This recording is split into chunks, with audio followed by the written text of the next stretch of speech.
mobilize those types of public investments.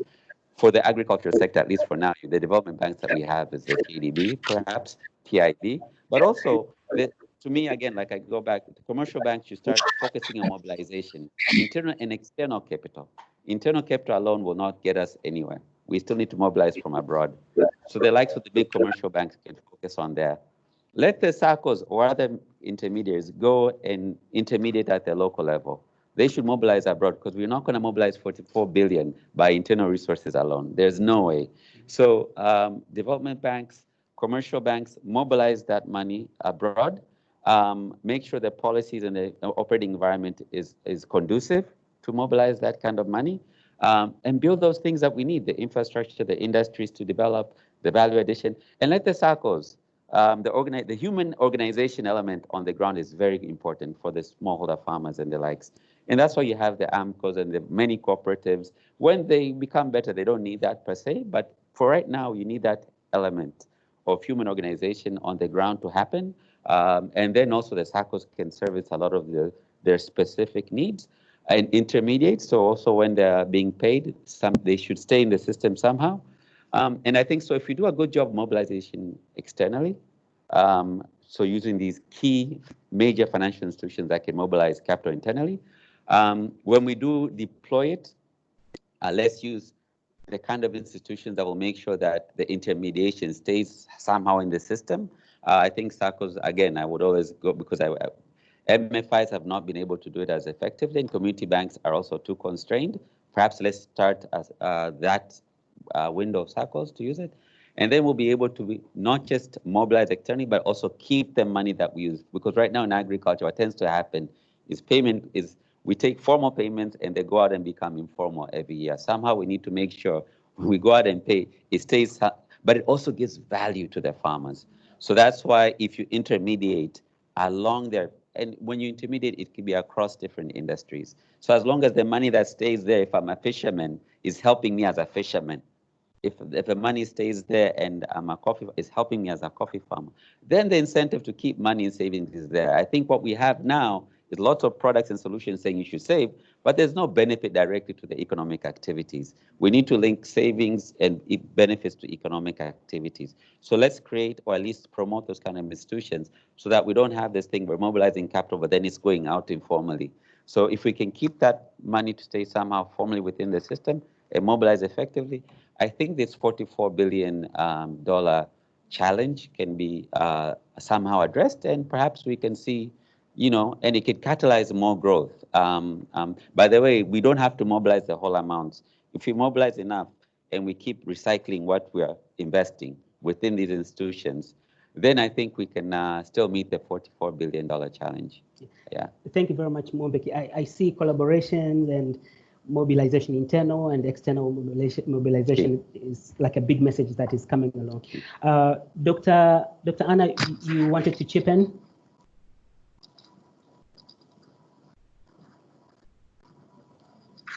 Dr. Anna, did you want to comment? Yeah. Yes, I have. I've been trying not to take too much time. So doing this in pieces. There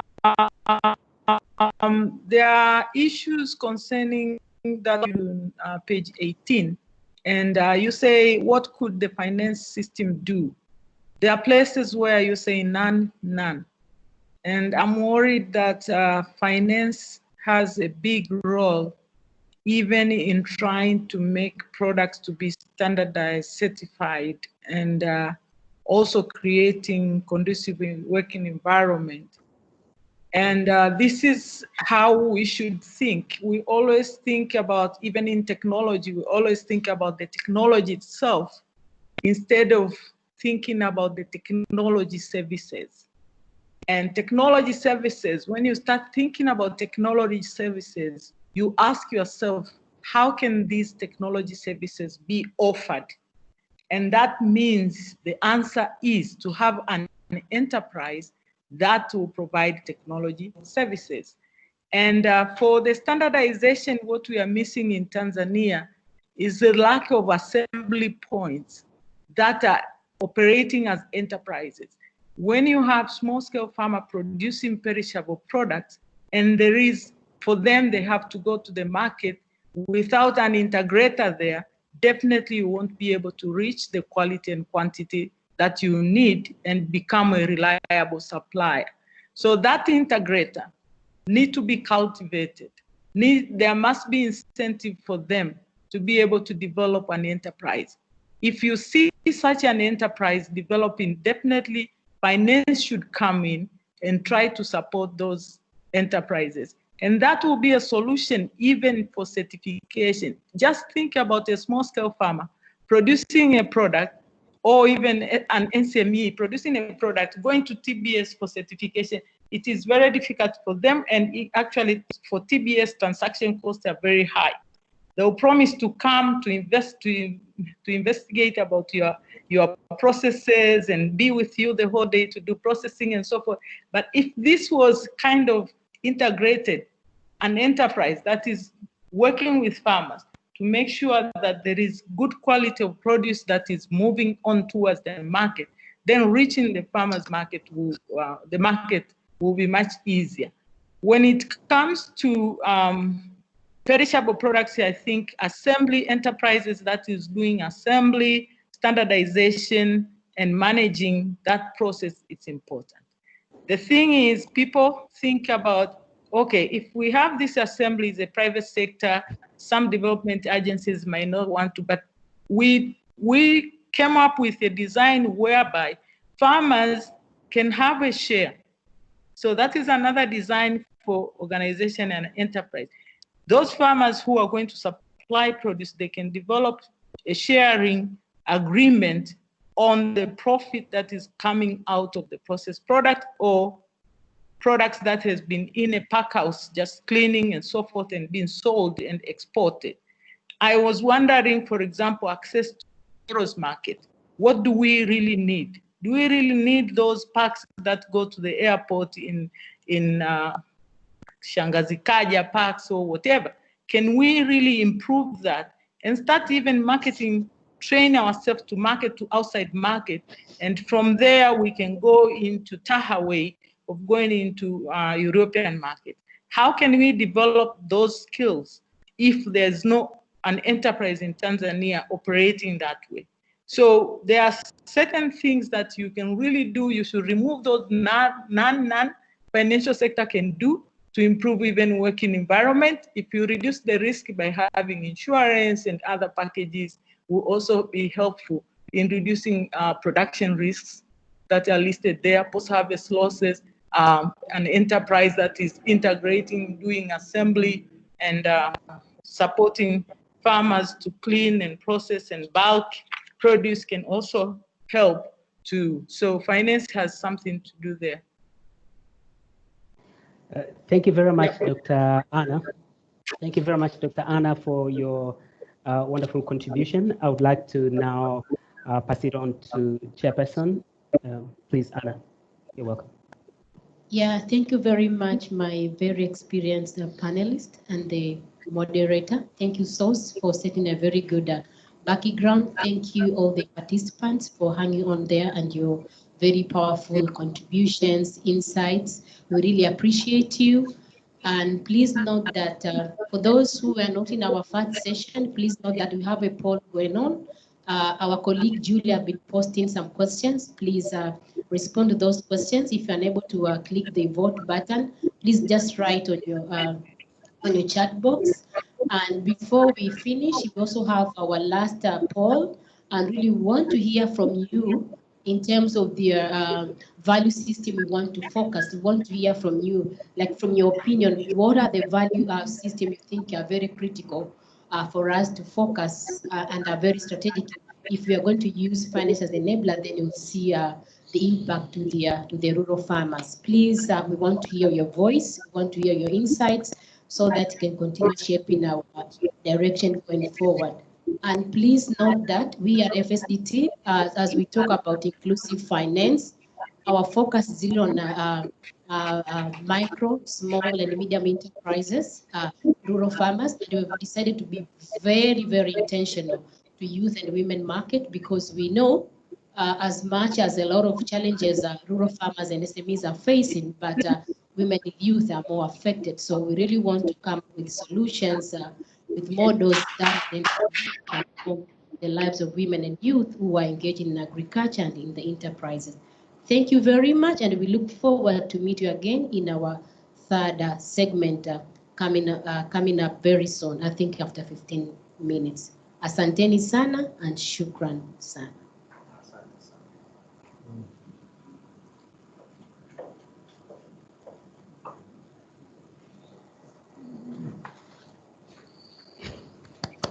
Thank you.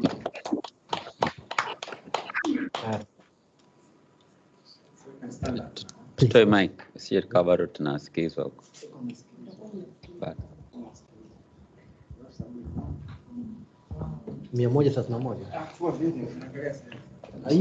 you very much for joining in. Thank you very much for joining in. The next session is going to be at 2 o'clock, so you have time for a quick lunch break. So we are resuming at 2:15. Thank you very much. Our next session will be on capabilities. So we're looking forward to have you join back with us. Asanteni sana.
So we have a couple of more minutes till the panel will come stage.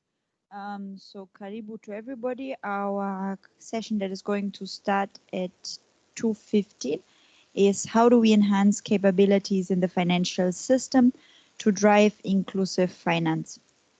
I'll give a couple of technical instructions in about 10 minutes and then the panel will join in.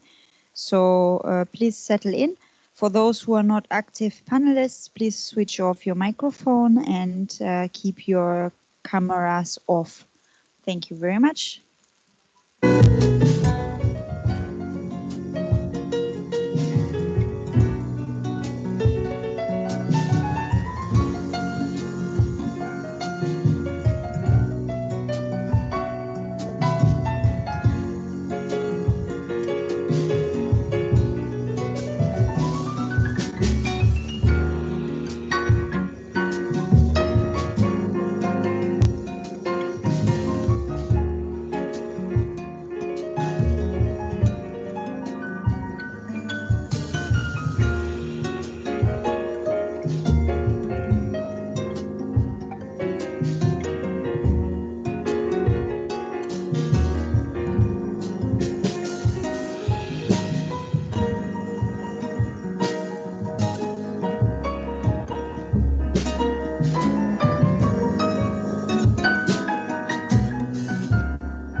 Lobby Atra 2.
Sana.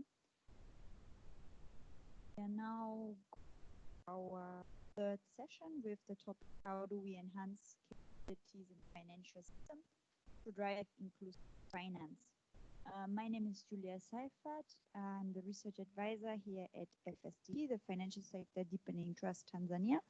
And I'll give some brief introduction to the platform we are using today before the panelists will take their seats and we will start the discussion. So thank you very much for joining. The platform we are using today, there are a couple of things I will need to explain. In front of you, you are seeing the screen that you're also seeing in front of you. So I'm just going to explain it to you. There is a turn off camera symbol. If you are not a participant that is in the panel, please turn off your camera. If you're not talking or requested to talk, please switch off your microphone by pressing on this mute button. If you want to raise your hand because during a discussion you want to come in, please click on the raise your hand icon. If you want to contribute, and we highly encourage you to do that, please press on the conversation button. And then on the right hand side, you will see a chat box opening up. So if I type something in this chat box, for example here, good afternoon, and then press enter, everybody should be seeing what I have posted. Lastly, we have another functionality, which is the participant list. If you press on the participant list, you can see FSCT webinars. For you to get a good view of the panelists at all times, I would recommend you do right click on FSCT webinars and select pin. Once you have selected pin, FSCT webinars will be your default screen that you are seeing, and you will be able to see the panelists at all time. So that's just a brief introduction. So in the next couple of minutes, we will have the panelists join in, and they will start the panel session. So let's have 2 more minutes to give time for other people to join in and for the panelists to come to the room. Thank you very much.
Hello, karibu sana. We are now back for our last session of the day. As I said, the topic is how do we enhance capabilities in the financial system to drive inclusive finance.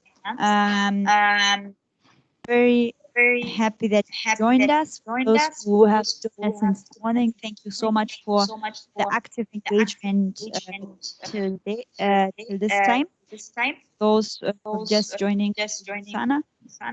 There are a couple of rules. I'm just going to repeat them again in case somebody just joined in. Please remember that if you're not an active participant, so you're not a panelist, a session chair, or a moderator, then please ensure that your video is switched off and that your microphone is switched off unless you have been requested to contribute. We really encourage you to contribute into the chat box. We'll be asking you a couple of questions, so watch out for the chat box and whatever has been posted there. And last but not least, for you to ensure that you see our panelists in full picture, make sure you pin the FSCT webinar account in the panel list to the top of the list so that you have them on full screen. Other than that, karibu sana to our final session this afternoon. I'm now handing over the microphone to our session chair, who is actually in Dodoma. So Irene, I would like you to please come in. Good afternoon, everybody. Thank you very much, Julia, for that brief introduction. Once again, as FSDT, would like to extend our sincere thanks for all of you for taking your time to come and join us in this series of webinars that we've been having today, centered around the role of finance in economic transformation. So far since morning, we started with the first session where we really delved in to understand the way in which finance can catalyze enterprise development.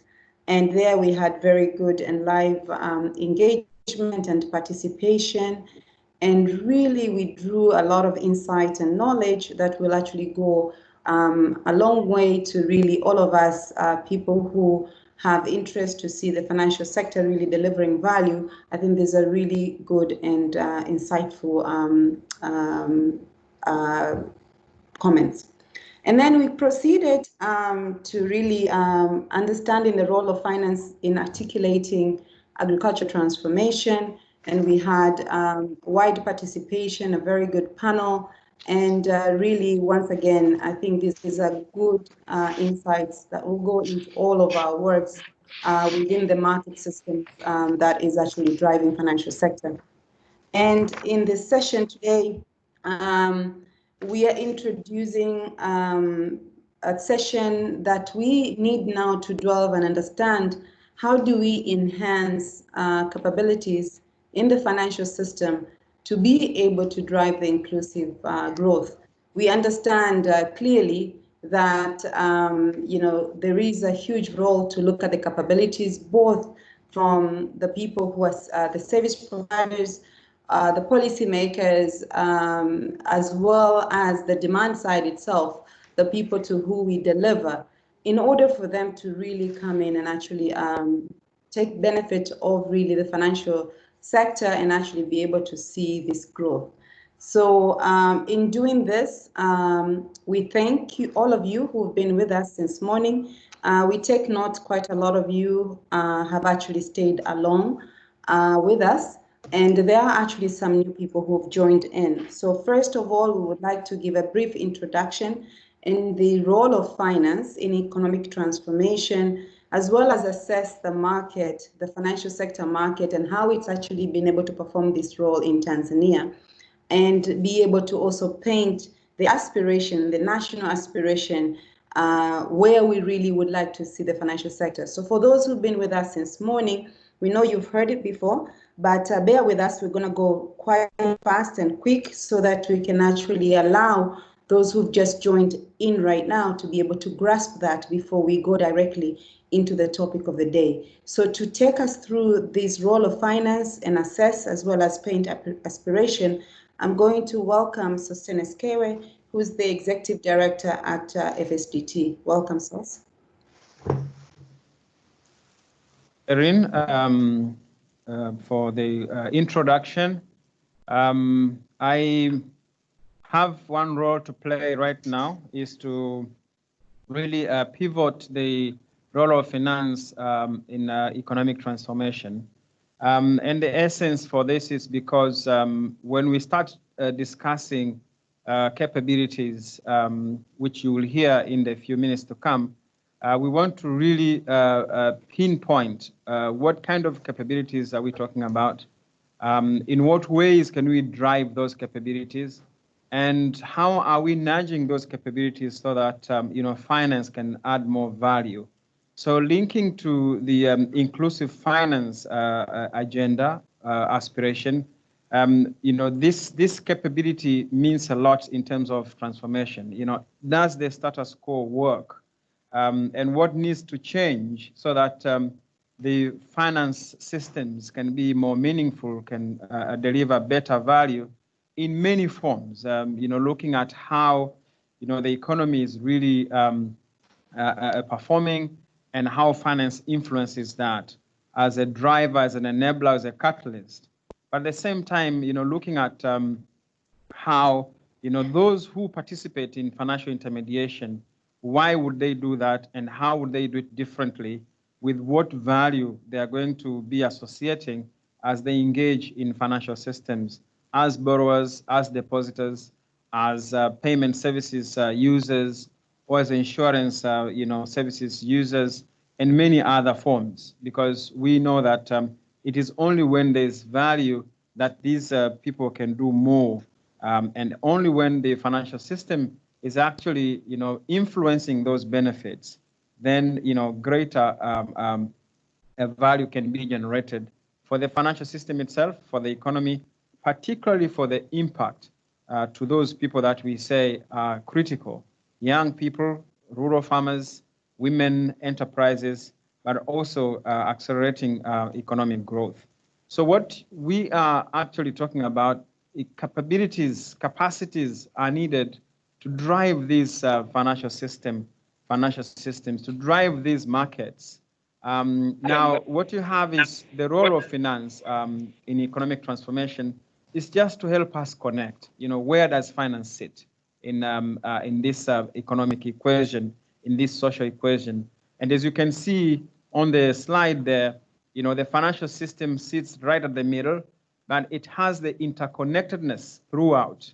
right from the economic sectors, value systems, or the industries, or manufacturing, smallholder farmers or enterprises, but at the same time connecting with other, pipes or channels through which money can go into the economy, whether it's foreign direct investments, whether it is through fiscal arrangements such as taxation, whether it is foreign grants that the country or the economy can acquire from outside, and how they play to be able to advance that value in the economy.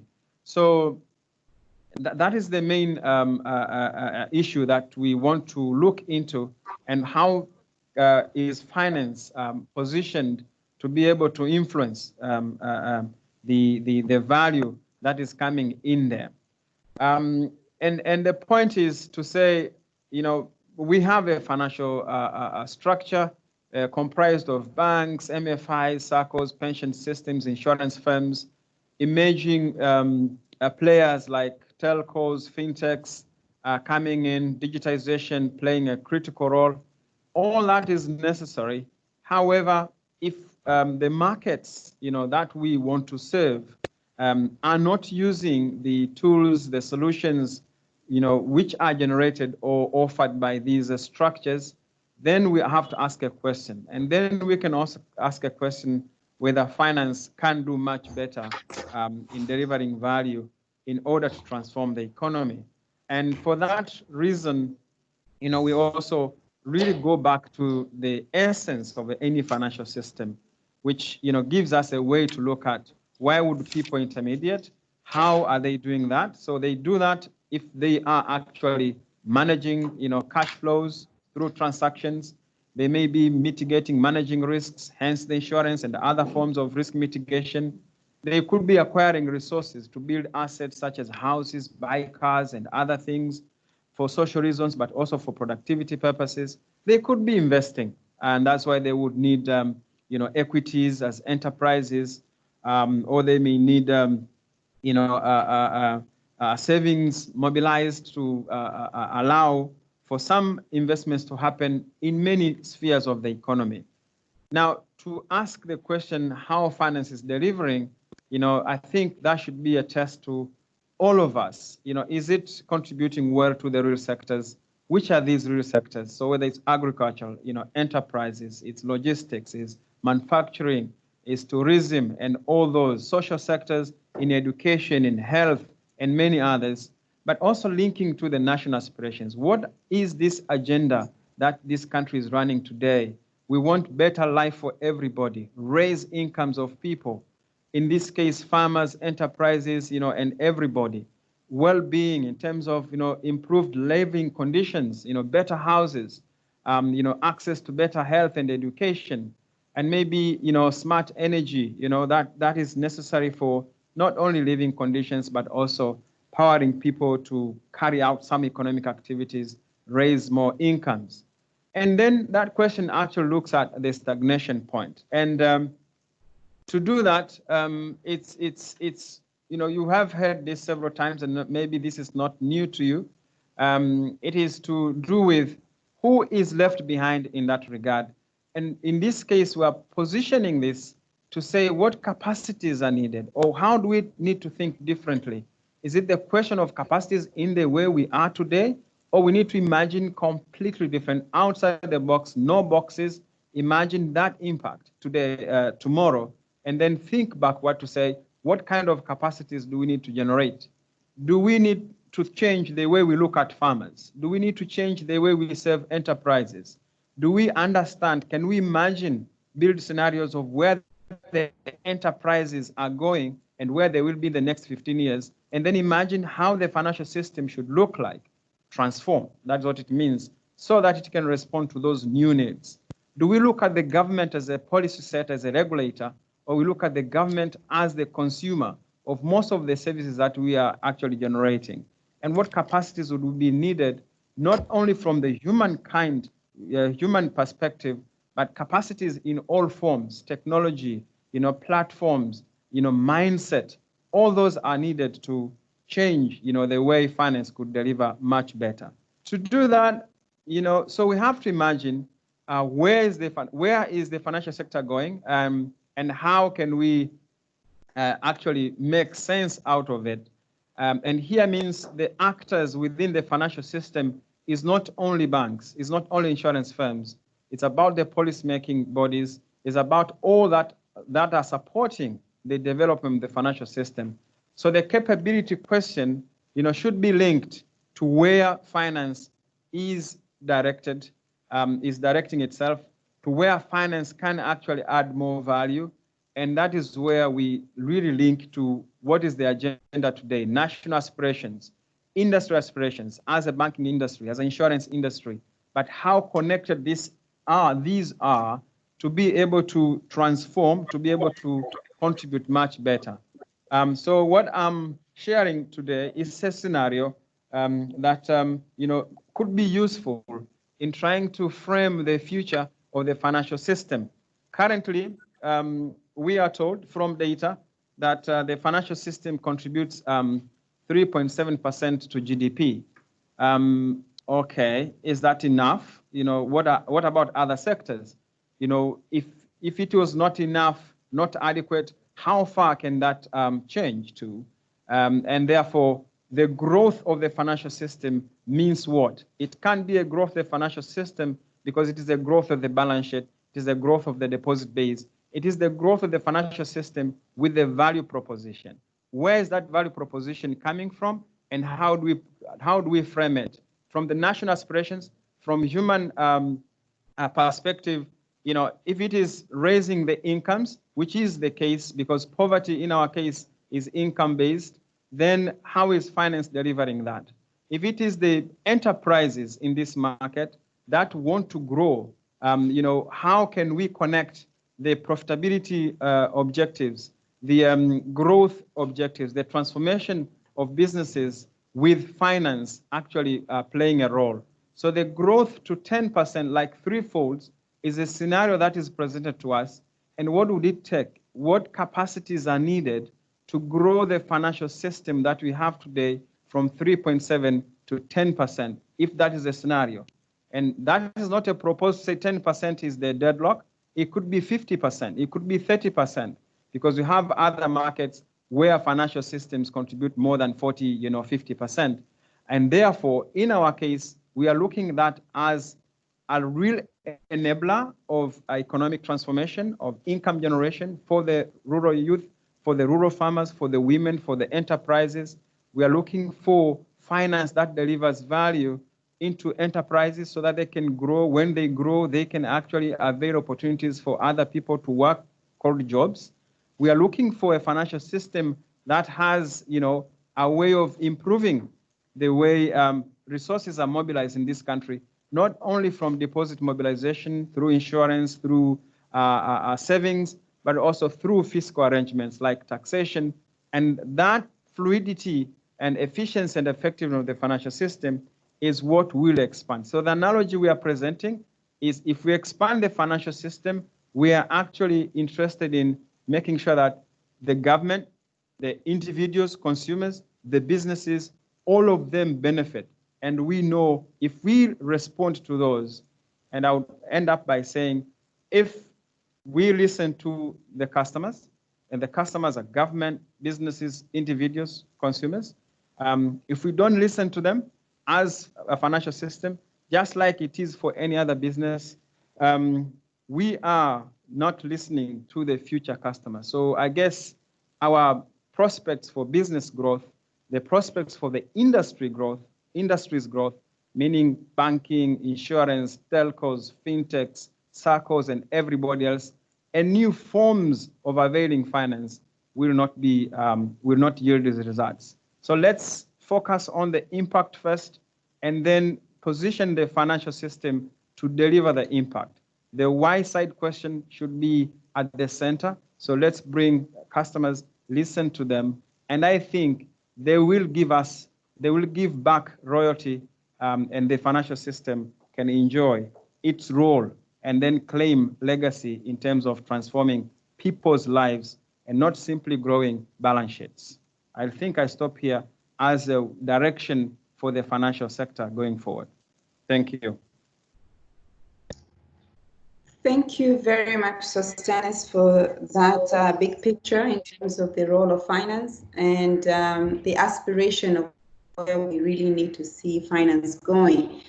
Your characterization here is we need to really see an inclusive finance that is encouraging growth and as well as making sure that we have enough participation of the people so that as we are having that building on the successes of the financial inclusion, where we've seen the country really making huge strides and having 65% of its population included, that is not enough. We now need to see, with this inclusion, we're now having money into the formal system, but how now do we allocate these resources into the productive sectors in the economy so that we can, inclusively, so that we can get more people having opportunities.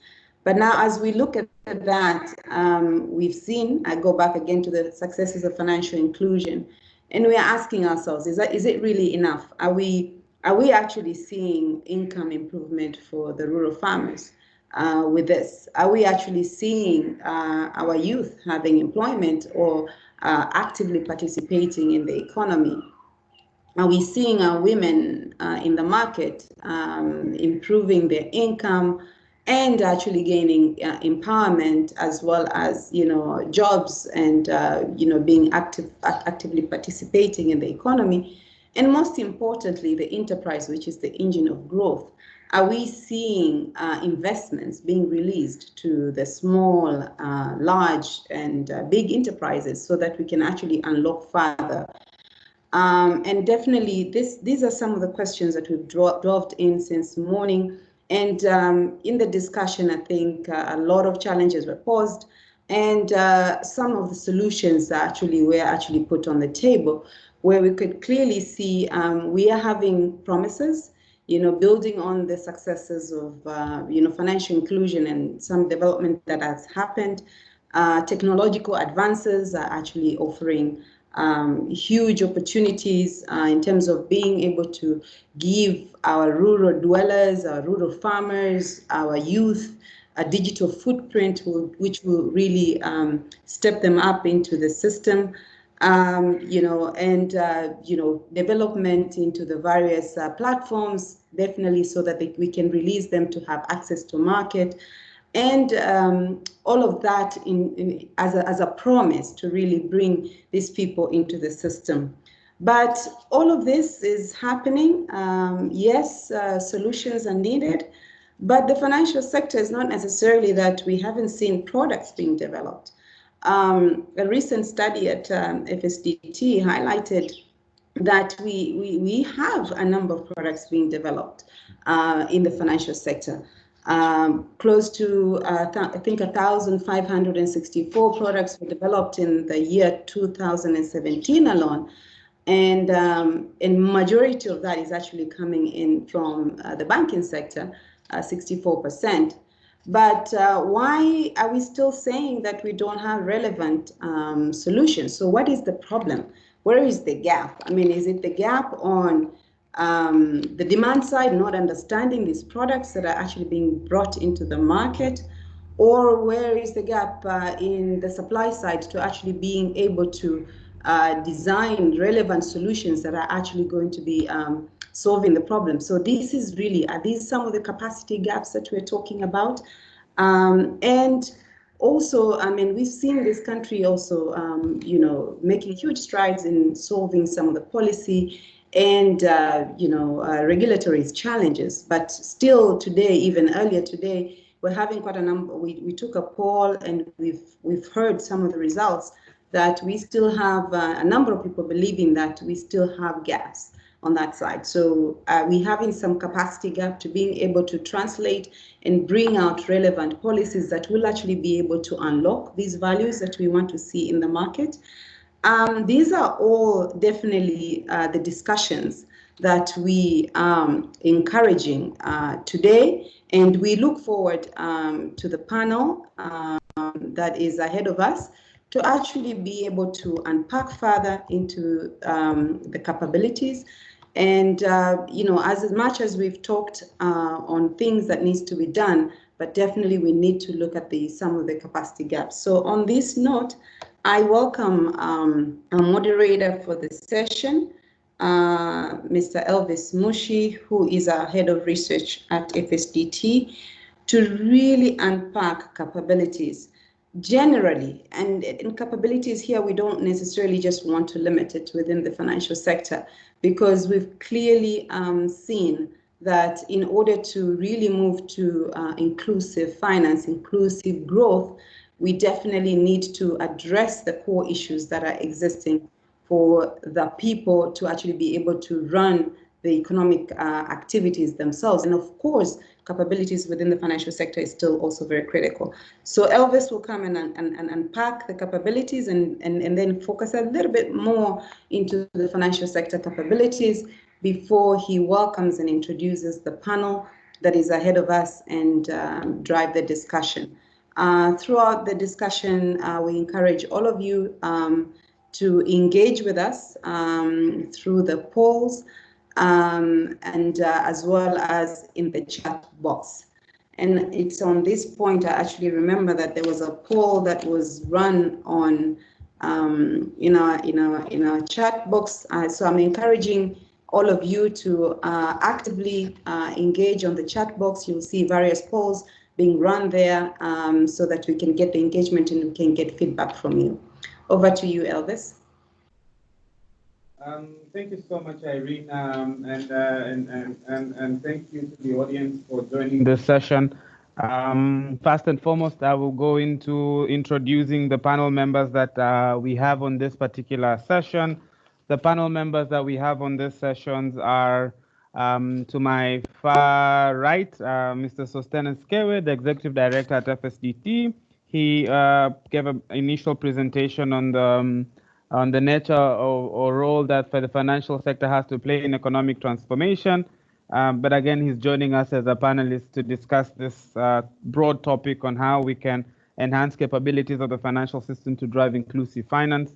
Next to me here is Suma Mwaitenda, Assistant Lecturer at the university, but she's also the CEO of Fursa, and then Fursa is a prominent platform that tries to unearth opportunities on the ground, particularly within areas where people are.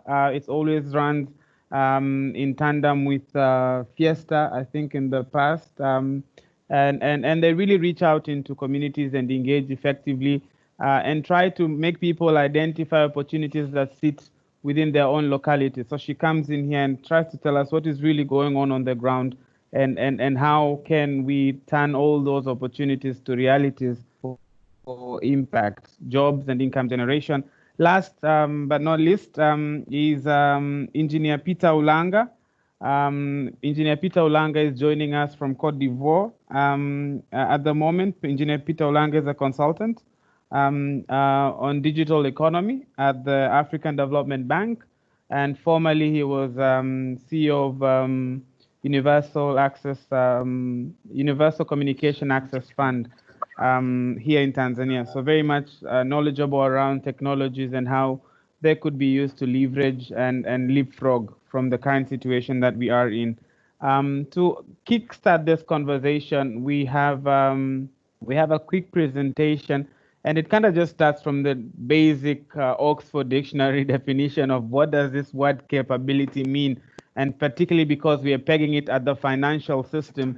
And primarily, I like the first line there that says it's just the ability or qualities necessary to do something. So what are those abilities or qualities necessary to do something as a service provider, to do something as a regulator, to do something as a consumer, to do something as an infrastructure enabler and the like. So that's where we start off from. But because we are talking about the financial system, many a times people would consider the financial system, when you hear financial sector, you think of the financial service providers and the regulator. But I want to show you how we look at the financial system, which kind of has these four quadrants. The four quadrants within the financial sector in this diagram that we are now projecting is the demand and the supply, which are the core, where the demand is trying to get for services from the supply side, but more important is you have rules that govern the conduct between the demand and supply, and kind of monitor the exchange between the two, so that then we have a more stable market where consumers are protected efficiently, but also financial systems are protected effectively. On the other side, in order for the transaction between demand and supply to also take part effectively, what we also have is support functions, critical support functions that support the supply side to better serve the demand side. And there you'd have your R&D, your infrastructure, you'd have your infrastructure, you'd have technologies that would also fall in place in that particular place. So we kind of see these 4 quadrants, and most of our discussions will be around the 4 quadrants and how we could build capabilities and capacities within those 4 quadrants that form a financial system, so that then we could now see a financial system that can deliver the aspiration of moving from a contribution of 3.7% to a contribution of 10%. Within the financial sector, when we now talk about whether a consumer is financially capable or not, I'll just characterize a little bit on demand, and then we'll move into panel discussion with the initial conversation on the demand side. Primarily, it's the ability for individuals to act with confidence in making optimal choices in management of his or her money. So you have resources or you have options that sit out there, but you're able to optimize. If you were given 100,000, which instrument, where would you invest that money into? That's a question I would almost ask you to tell us where you would spend it on in the chat. So you can keep going into the chat and tell us, if you were given maybe 100 million Tanzanian shillings today, what would you spend the money on? How would you invest the money? And tell us the nature of returns you anticipate in a year. That said, for you to build the capacity of an individual, of an institution, of a system, we have to understand that there is multiple levels that you have to go into. If you think of an individual, the initial and most critical stage for them to build capabilities is the need. What is the need they have? In most cases, we go to people with tools and we assume that that's their need. You're giving me a savings account while I literally do not have money. Or you're giving me a merchant solution where I can record my sales while my main issue is access to market. How do I then sell to people beyond my neighborhood? So you move from those levers. If we keep understanding capabilities, then we notice that we need to move with the market at different levels, but most critical is to, if we're thinking from the supply side, is to link directly to the specific need that the person has. The need is for me to raise income now. So how do you help me get there? And how, at what point does it change from being a recording system to become an income generating system for me, if we want to think from the technology perspective? So you move from need, then you get some awareness, you get some knowledge, you gain some confidence, you start using, you build a behavior of regularly using different services. And at some point, because you've used a certain service for a period of time, then you notice maybe more services start emerging, but you slowly notice that there's choices. And that allows you to diversify as a person, then optimize the tools that sit within the financial system to derive value. With those few remarks, I would like now to almost go to the panel and ask our panelists. Will start with Suma Mwaitenda here, who we will ask to characterize the skills gaps that we have within the demand side. When you think of a consumer, there are different target groups within consumer, Suma. You have urban people live in urban areas, rural areas. You have young people, you have women. I know we have multiple groups. In this case, I'd like you to maybe prominently focus on young men and women, and maybe characterize to us what are some of the knowledge and skills gaps that they face. And they can be within the financial sector and outside the financial sector. Karibu-san. Thank you very much, Elvis. Audience, it's a pleasure to be here. And on the question of the capacity gaps, as you have put it, in different groups, and talking on the consumer side, we have youth, as you have said, we women, both urban and rural, but I would like, from what I've seen moving around and seeing and talking to young people over the past 5 years, 6, I would characterize them into 3 or 4 in terms of the technical know-how, with the skills that is particular to finance, and are there any other skills that they need to have that will enable them to pick themselves up once they're fallen down? Because we understand in the world of enterprise, there are ups and downs. It's not like a straight line path that you walk down. It's never like that. And this is one of the things that face our young men and women in the community with regard to business and growing or planning an enterprise. So if you talk of the technical know-how in any value system or any field, so in order for anyone to be able to engage fully and earn the benefits in any value system, first you have to be knowledgeable around the particular value system, in the sense of where it starts, where it ends, and where within the value system that you focus and operate eventually. And also within the value system, one of the gaps that is out there, and maybe it can be attributed as to lack of many rural or youth, women and women accessing the financial services, is the ability to be able to generate businesses, in the sense to produce and sell. That will enable one, once credit has been availed to you, to be able to generate income, make transaction, to be able to repay the loan or the credit. So one of the really prominent gap that is out there, beside the technical know-how, is the selling skills. And then you go to the managerial skills, and then you have the analytical skills, besides the financial literacy or competence within the operating value system. And again, as of recent, there is another really prominent capacity gap, which is, we call it digital literacy, because the world has changed, and the playing field that we operate in terms of running business and enterprise, digital comes in handy in how we can be able to reach the customers and trade and the like. So if you look at the financial system and the operators, the service providers, and when you look at this particular group, there are three things if you zoom down into the skills. One is the conditions of the people, the youth, the women, rural, urban. Second is the context, understanding their behavioral part in where they operate and do their business or their trade. The wisdom that they operate within, and also the preferences. What do they have? What can you leverage on them to be able to now navigate with the technical capabilities to make them, at the end of the day, enjoy whatever it is that you're offering them. Second is the financial skills, or I would say competence, because eventually when you are able to comfortably use something, is that it comes with usage over time. So the know-how, the information available, manipulation record, negotiation, aggression. So eventually to build competence.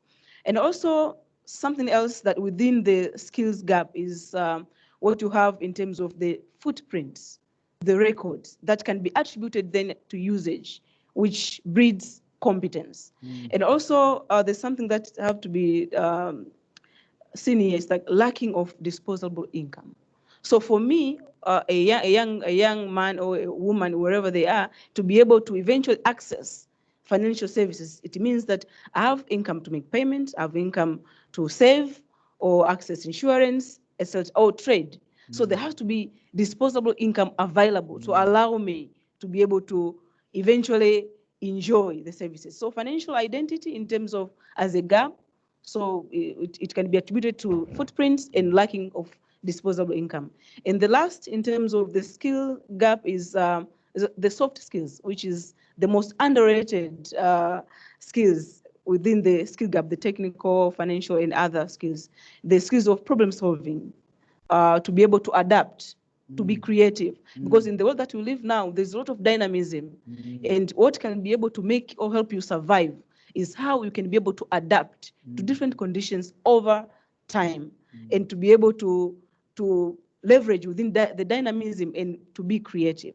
So you can go back to the ability to be able to think, to analyze within your means. Now, it is irrespective whether you are rural or urban. In whatever value system that you are in, how can you articulate what you are operating with? Is it being it agriculture or other small holding businesses or any other trade that you're engaging with? What do you know? Yes. I like those 4 points, then buckets that you raise. One bucket on technical, financial, the financial identity of a person is a core enabler for them to access financial services. Yes. And this last piece, which actually people who are working in technology are telling us at some point will be the most critical skill, just soft skill interaction, communication, but also some high-level analytics coming in. So these are huge and major gaps and fundamental gaps. One, so you could answer, it's a two-in-one question. The first question, what do you think motivates young people, men and women, to take up certain, to fill up skills gaps that they currently have? But also more interesting is what could be done, because opportunities are there.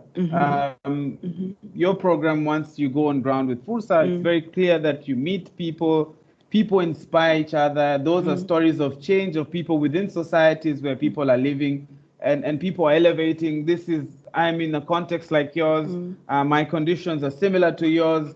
And this is what I'm doing. But we're not seeing people pick up. So what could be done? What's that next step? So one is what motivates, but the next piece is then what could we then do for that action? You know, just imagine the post FURSA session. Then we want to see the number of entrepreneurs in Kwimba grow by 1,000 from the initial X number that were there after FURSA deliberations and conversations. So it's like the motivation part is it can be two ways, on the sides of an individual and then other actors within the system. It could be institutions, it could be government and other stakeholders in the community. So if you start on an individual side, in the sense one needs to have the essential basic, we say skills. So we leave the skills out.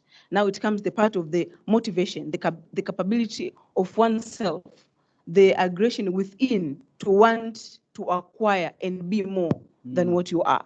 That is fundamental. You can't look past it. You can have different programs to try to make people do this or that, but at the end of the day, the initiation comes from within. So within it could be complemented now by various other attributes within this within the market. So let's look, for instance, on the system side. It's like you need to have the ecosystem, which eventually in the business environment, which supports this youth in Kwimba or in Kigoma or Katavi to be able to trade and do business in the sense promotion of enterprise culture. So so that bit you do very well with FURSA. Now that people are excited, I always get excited listening to the clips, I should confess. But when we move now to this next step, that you assume you had a target that after a FURSA session or similar sessions like that, we really want to see people open up, and maybe there are fundamental underlying root causes that might take time to change because they need behavioral change, they need conceptual change. But what are some of the things we could do now? On the institution side, because we are talking in the perspective of the financial inclusion and the finances. So I would say the youth, the many, one of the immediate challenge that they have to help them pick up is to avail them with the working capital. So it could be in the form of microcredit or any other means that could eventually help them boost the business side, because there is no way you can grow a business without being able to produce and make sales. There is no way. You can have the motivation side, but eventually you need to have the working capital where you can use it to produce goods or services and then sell, generate income, whether save, reinvest, or reservice the loan. So in this context, if you are to help these young men and women, I would suggest that we have, beyond the skills, to be able to improve the market conditions. One, in the sense, the context, as I've said earlier, trying to understand the dynamism and the wisdom of this group. And third is to have the preferences aligned to the youth. Yes. That will eventually help it will lower the transaction cost, either of the loan or else, or the savings or any other usage of the financial services. And this will help increase the disposable income. That will eventually increase the working capital. So you lower the transaction cost. And transaction cost in the sense of either credit or else, that to save, be it insurance, you lower the cost. So it means you design products that are innovative and cater to the preferences of this group. So this will eventually increase disposable income that will stimulate trade and boost their potential and will avail the working capital. Working capital is critical. Yeah. So it's a challenge now to the financial services provider, in the sense they have to have innovative product. I'll give one example. Let's take an example of agriculture, right? You have different seasons. Let's say we take one crop, rice, in its value system. So for the financial sector or service provider, they could have, let's say, crop insurance, or they could have like seasonal loans that you avail microcredit to youth, rural youth, men and women at the time when it's the season is the what can I say? The seasons that not the preparation season, and there's the reaping season, like now, where they can access the money and buy the crops and sell and repay. Yep. So it makes no sense to avail maybe credit throughout at the time maybe they do not need it. Yes. So this could be one of the innovative solutions. You can have insurance around crops, or you can have season loans. Yeah. So I will come back to you so that we bring the rest of the panelists. I have more questions on you, particularly with the young people and how the financial system will also play. I'll also bring you into most of the other conversations. As you rightfully say, today we see young men who, from the way you place it, the condition, context, and preference mean they would prefer to be boda drivers. They would get a person who is willing to hire them as their boda driver. They would have a lease-to-own model where they would pay a certain amount on a daily basis to the owner of the boda, and after 2 years, the boda would belong to this young man. And those models are kind of working informally, but we're not seeing them emerge within the formal systems. So that's correct. And I think we need to think of models and alternative measures that really understand that these groups might be thin file and less understandable, but how can we work with them effectively? We would like now to move from the demand side slowly and move to the supply side, and bring in sustenance to shed the light on the institutional individual gaps that sit within the financial service providers. That's the suppliers of financial services, and maybe predominantly the formal ones. I know there's informal ones that are serving their purpose, but preferably those ones, and primarily maybe characterize that, but with the notion of how can we really connect to how we, if they did the right thing, then we will see the consumers benefit. I've seen Dennis post something up there that's saying we need to move from account ownership to account usage. So sustenance, tell us how this is likely to deliver value. How can we transform the supply side to deliver value to consumers? So thank you.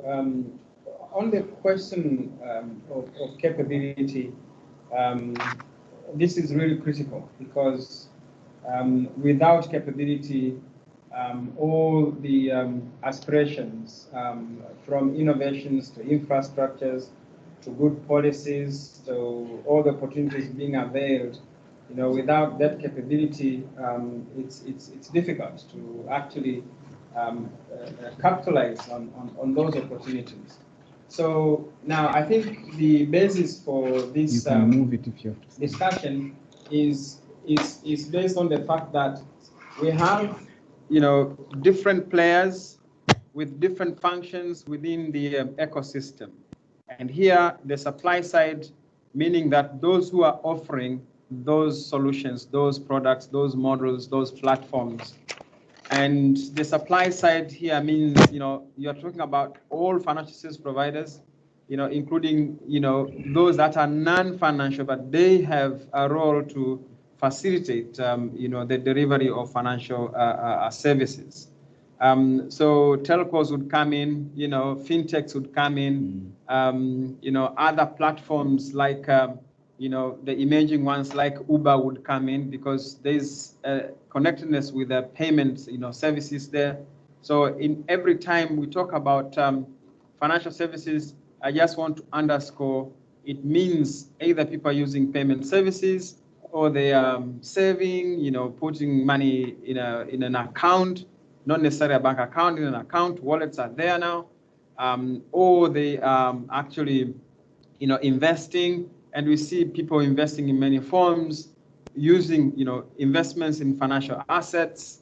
They could be building assets as well, buying, stuff. For this to work, it means that whoever is delivering these products, someone else has to take them up, and someone has to use them. Otherwise, if they don't use them, there's no business. And I think the question of capability is to address several aspects. One is to address the relevance issue, that if I'm busy investing in designing a solution, then how do I know that this is going to be relevant to who? Because that's the person who is going to eventually, to cough up some resources and say, this is the value I'm willing to pay for. And the second one is the appropriateness of that solution, which means a lot that you won't be wasting resources, because if you know and you optimize the chances that this solution can be taken up and utilized, probably you'll have a repeat, purchase. That's why we're talking about royalty. And the feedback that you receive as a provider, as a supplier, tells a lot, because then you can project to say, this product can be sold tomorrow. This product can be sold in the next 2 years. These kind of solutions are actually working for my customers, and I have some pointers to tell me maybe it's frequency or confirm feedback how useful those are. The question of capability can also be underscored in terms of how the financial service providers or the supply side in general, really put themselves in the shoes of those that are using those solutions. For example, today, we're linking this to impact, correct? If I only know the reason why a farmer would go and borrow money, if I know the reason why that farmer would go and borrow from a family member, if I know the reason why that enterprise in Kariako can borrow from another enterprise in the same place, and they are existing and they grow, from the financial intermediation perspective, that's an opportunity to look into.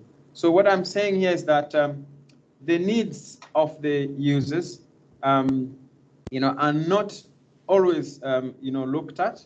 And this area, is a gap that needs to be, reconsidered.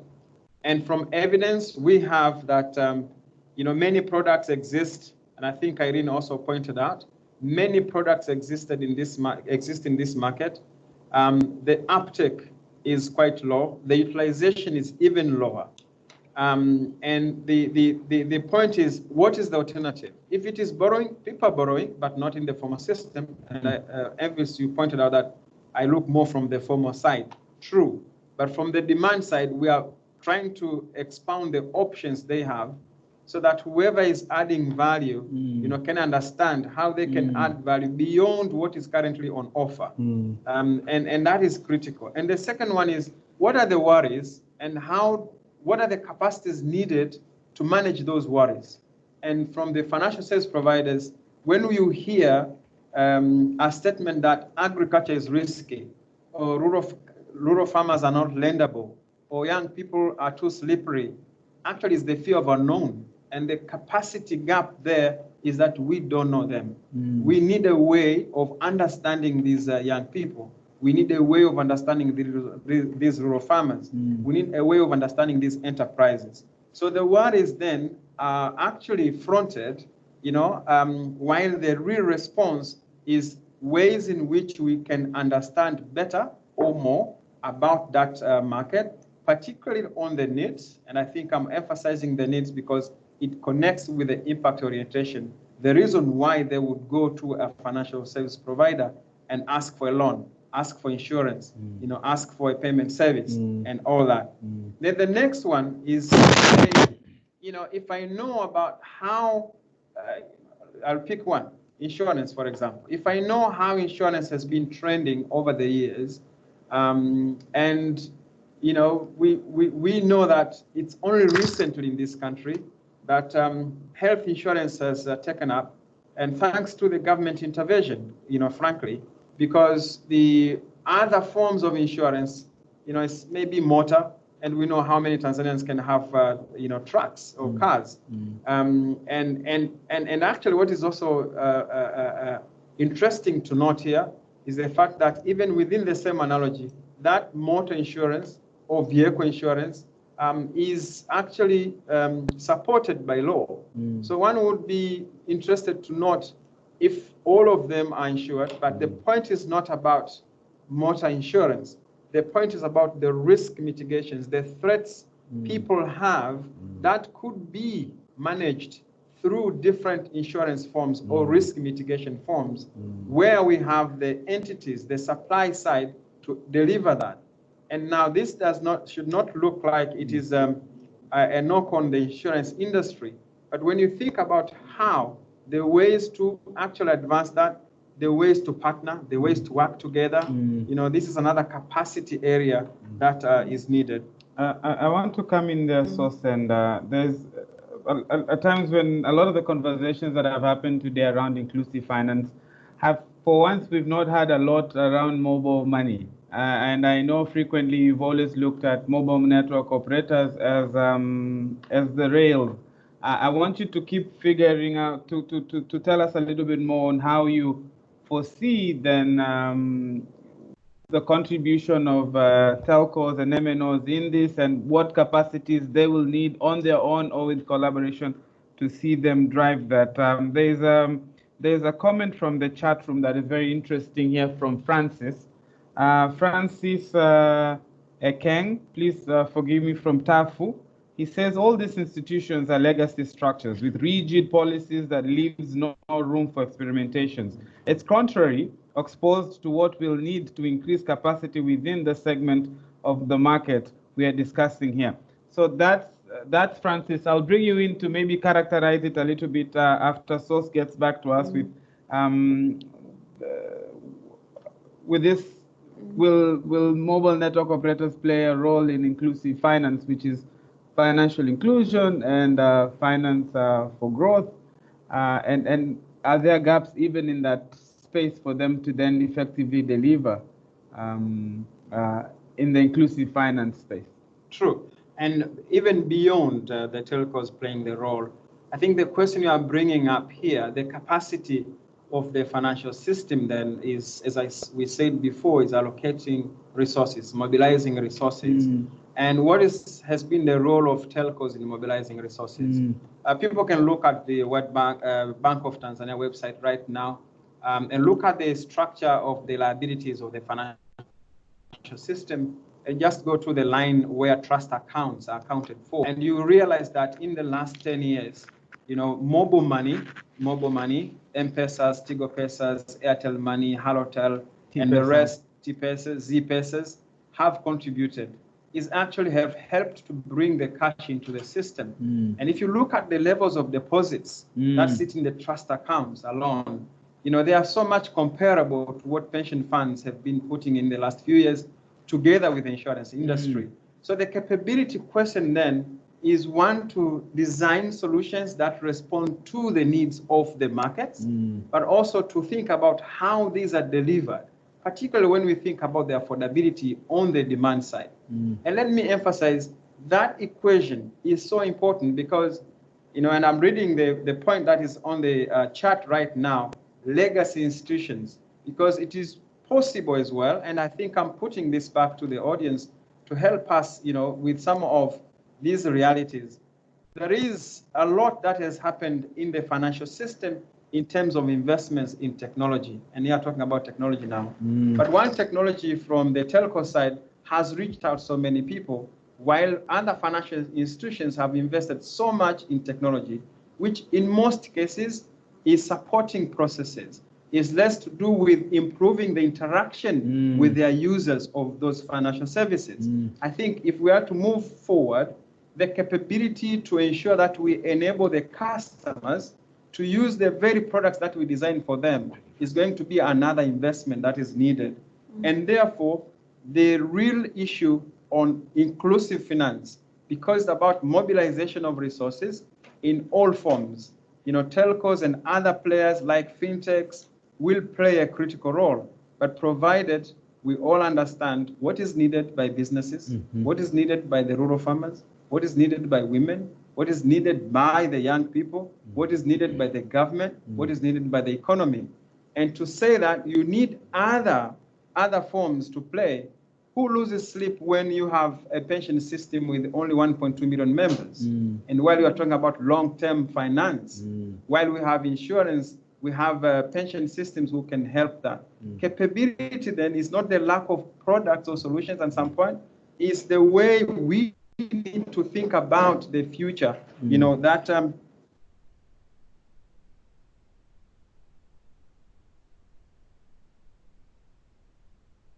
orientation, probably with some leadership in there, we can change. So the capability that should start from, you know, can be in all forms, from leadership to technical, to insights, you know, to innovation. And let me tell you, Elvis, what is really needed in terms of capability is the desire, the readiness to challenge the status quo. Everybody or many people seem to be very comfortable, and I'm building on the legacy question that is on the chart right now, the ability to challenge the status quo. And it goes with an English saying which says, if it's not broken, don't fix it.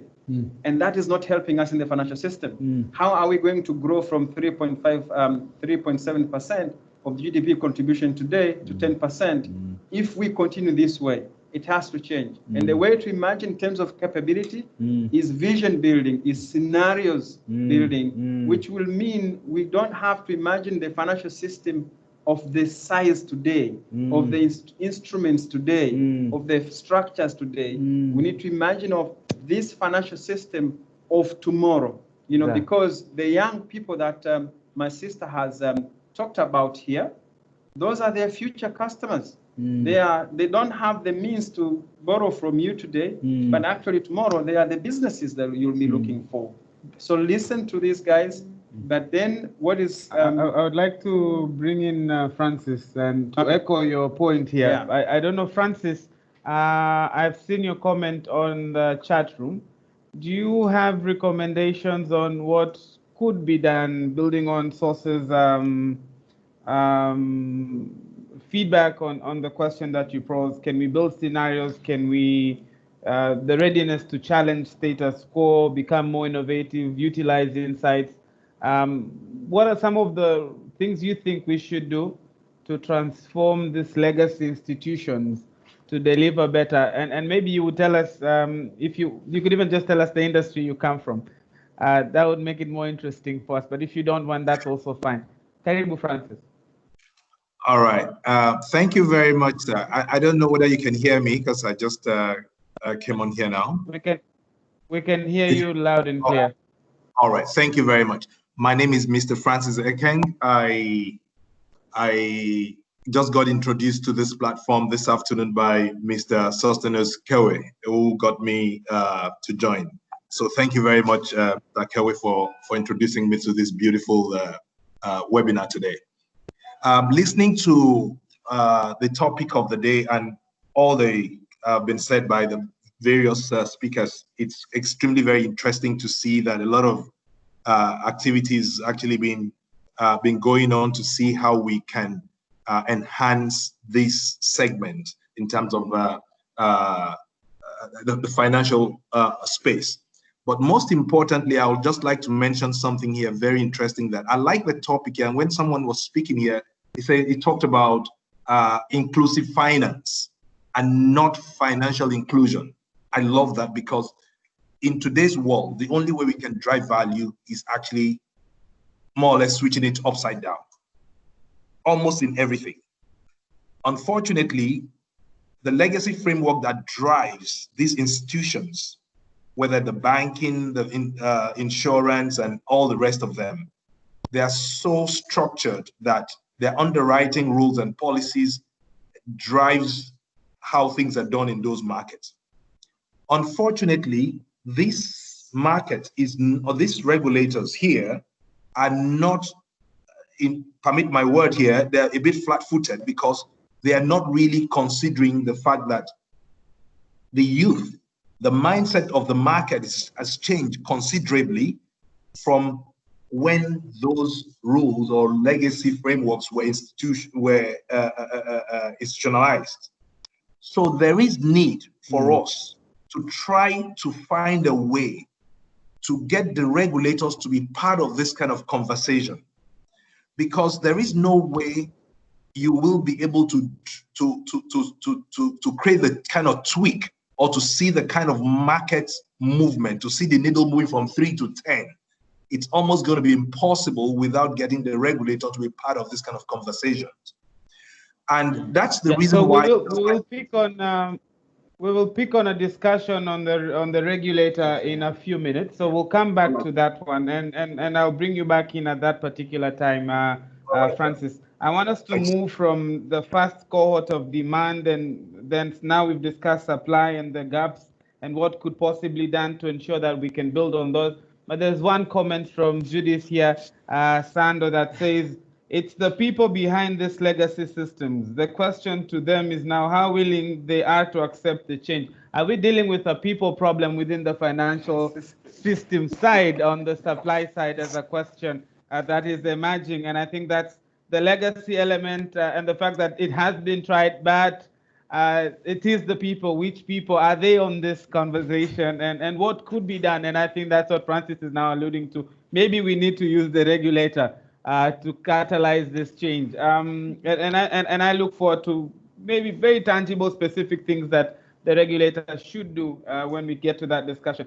We have one of our panelists, and unfortunately, I have not allowed him to come into the call since we started. I think I should have given everyone a chance to say a word. Engineer Peter Olanga, karibu sana. You've been with us from the beginning. You've listened to the conversation. You've heard about what is supposed to, what are the gaps in the demand, what could be done, what are the gaps in the supply, what could be done. But as we know, the demand and supply is an exchange between consumers and the service providers.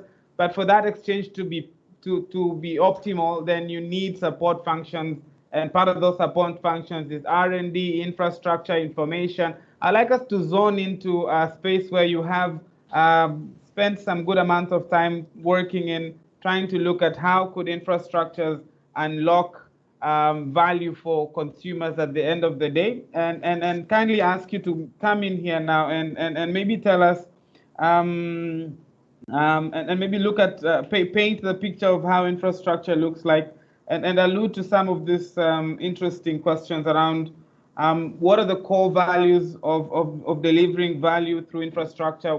When you look at infrastructure, how should we be looking at it? How do we look at it in such a way that it does not necessarily deliver value? It's more competitive, less collaborative. In what levels should we compete and not compete?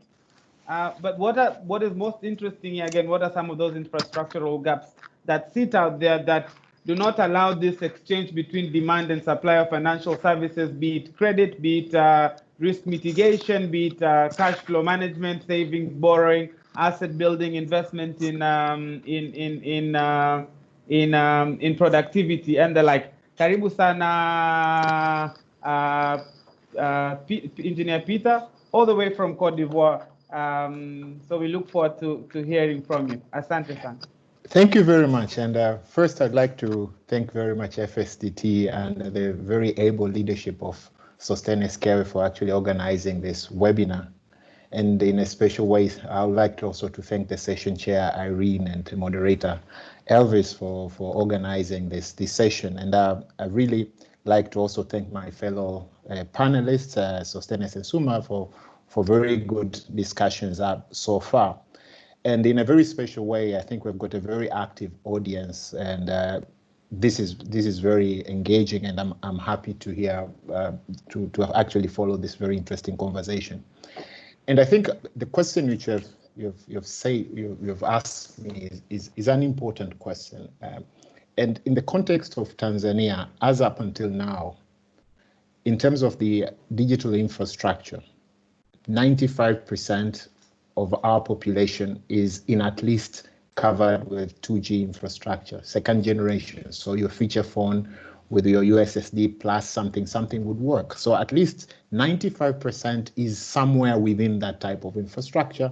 And we're talking about 40% of our population would be covered with some form of 3G infrastructure, and around 10% would be covered by 4G infrastructure.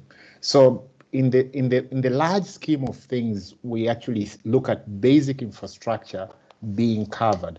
Now, to actually put a context in my conversation, I'd like us to look at digitization of our financial services in three broad categories or concentric cycles. The first part is what we have been building for the past 2 or 3 decades, which is the core part of the digital services. And that looks at the hardware, your normal phone, your information services, software, and the telecommunication infrastructure as a basic thing. That is, we go to rural area, put a tower, and people can make and receive a call. And that's what, say, 20 years ago would be considered to be the main use of digital infrastructure. So with the development of the past, say, 15 years with mobile money, at least we're now seeing interesting things coming in the use of digital infrastructure. That gets us to the next concentric cycle, which is the narrow scope digital economy, where we have got digital services, we've got platform economy, which is very interesting, sharing economy, and bits and pieces of the fintechs we've been talking about. And then the broader scope, which is where I think we should all be looking at, having purely digitized economy where e-business, e-commerce, industries, precision agriculture, algorithmic economy, blockchains, and other things should be brought in. And now, why do we look at those concentric cycles? The first concentric cycle, more or less, we leave the biggest value of this infrastructure right there where it is, which is in the network infrastructure. But when you start going to the next concentric cycle, the things which I've heard being talked about, the data which is being generated by the users can actually solve probably 99% of the problems we have. When we're talking about the legacy systems, the conversation which was there, for me, I'm looking at, if I need to identify a financial services user today, which one will be more valuable? A letter from the executive secretary at the ward or the 6 months call detail records? By no means I would take the 6 months call detail records. It will tell me everything about this person compared to the letter from the executive director or whatever at the ward. Mtendaji kata, between mtendaji kata and details of this person from the telco, I would not even look at the letter from mtendaji kata. The 6 months call detail records will actually be able to identify this person more in more detail, in a more accurate way than the other data. But still, we have in our KYC, we use that data for a letter from executive board to identify this user. So for me, it's true, not only that the systems are legacy, but even the processes are very, very legacy. So we need to look at those processes to start unlocking some of the value we have. So the first bit, I would say, we now have the infrastructure. Like I said, 95% of people are sitting somewhere where there is coverage. So the first thing, we have to use this infrastructure. Can we onboard most of our financial transactions into this communication infrastructure? And the value which will be added, we will be able to have what we call exhaust, data exhaust, which we can actually use using big data analytics to actually start looking at how can we use the data which is being generated to actually develop other types of products. The capabilities we're talking about, when we say that the youth of Tanzania are the future customers of the financial services, I don't agree. They're actually the current customers. Those transactions, as Sostenes was alluding to us on the mobile money, are not only made by the older people, they're actually made by the same youth people, for the same youth. So can we look at the data of how much are they doing in terms of mobile money transactions, and be able to actually generate insurance products to support this, to be able to generate financial products like loans. So there is a lot which is being generated by this the ICT infrastructure in existence, which has a huge potential to actually transform our goals as a nation from having 3.7% contribution of financial services in our economy to at least 10 or even 15 or 20 or something more than that. There are several other things which I would like also to share with the existing infrastructure, the 95% population coverage, which we already have, which the banks could actually use this, the central bank or the other regulators in the financial services could actually use that if we take it and on aggregate the data which is being generated, we can be very precise in generating some insurance products which will be cheaper to the youth. It will be able to change the way we look at the businesses completely, compared to how you just look at the bank transactions from a legacy financial institutions, and this is something which I believe the ICT infrastructure brings in to link between the demand side and the supply side, which hardly we are touching it, but these capabilities are already there. So when you're trying to look at these capabilities, the first thing is that the fintech we're talking about, so the fintechs which can actually can be used to develop some of these products, which in my humble opinion, they are the missing link currently. We are talking digital, but we're not living digital. We are talking digital while we still have those I call black box economies of giving cash transactions. And I always share this with my colleagues, that is, when you have money in your wallet, that money has disappeared from the financial system until it's being used. But if you use a digital platform to do your transactions, that money is always transparent in the system. So we're missing a lot even on how we count our GDP by having a lot of our transactions as cash transactions compared to if we had transformed ourselves to digital transactions. And there should not be a worry. We're only having 5% of our population outside coverage. And there is a lot of work which is being done by the Universal Communication Service Access Fund to close this gap. So if at the policy level, we should try as much as possible to push as many transactions online as possible. And by that change alone, we can actually have an increment on the contribution of the financial sector on our GDP.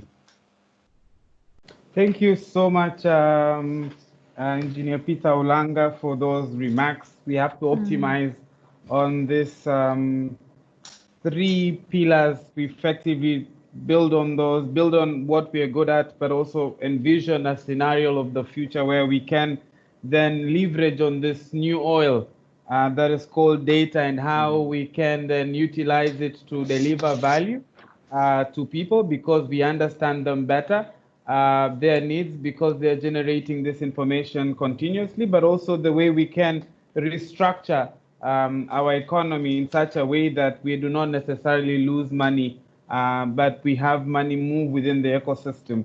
I'll come back to you towards the end with a question on youth and technology. In the meantime, I would like to maybe go back to source here and pick up on the conversation that Francis was bringing in around the regulatory side, and give you 2 minutes or 3 minutes to come in and characterize the capacity gaps there, and what do you think should be done on the regulator. From some of the discussants, they're already alluding that the regulator has to come and restructure the legacy institutions. So over to you, Source, for 2-3 minutes around there, and then we go back to Francis and open it up for a little bit more discussion on both the infrastructure angle through which we could then build capacities there, and then the regulatory side. So, Karibu, Source. Thank you. I think the regulatory piece, it's a critical one in any stable, sustainable financial system. And clearly, it's not the question of whether it should or should not. It's the question of how well, is it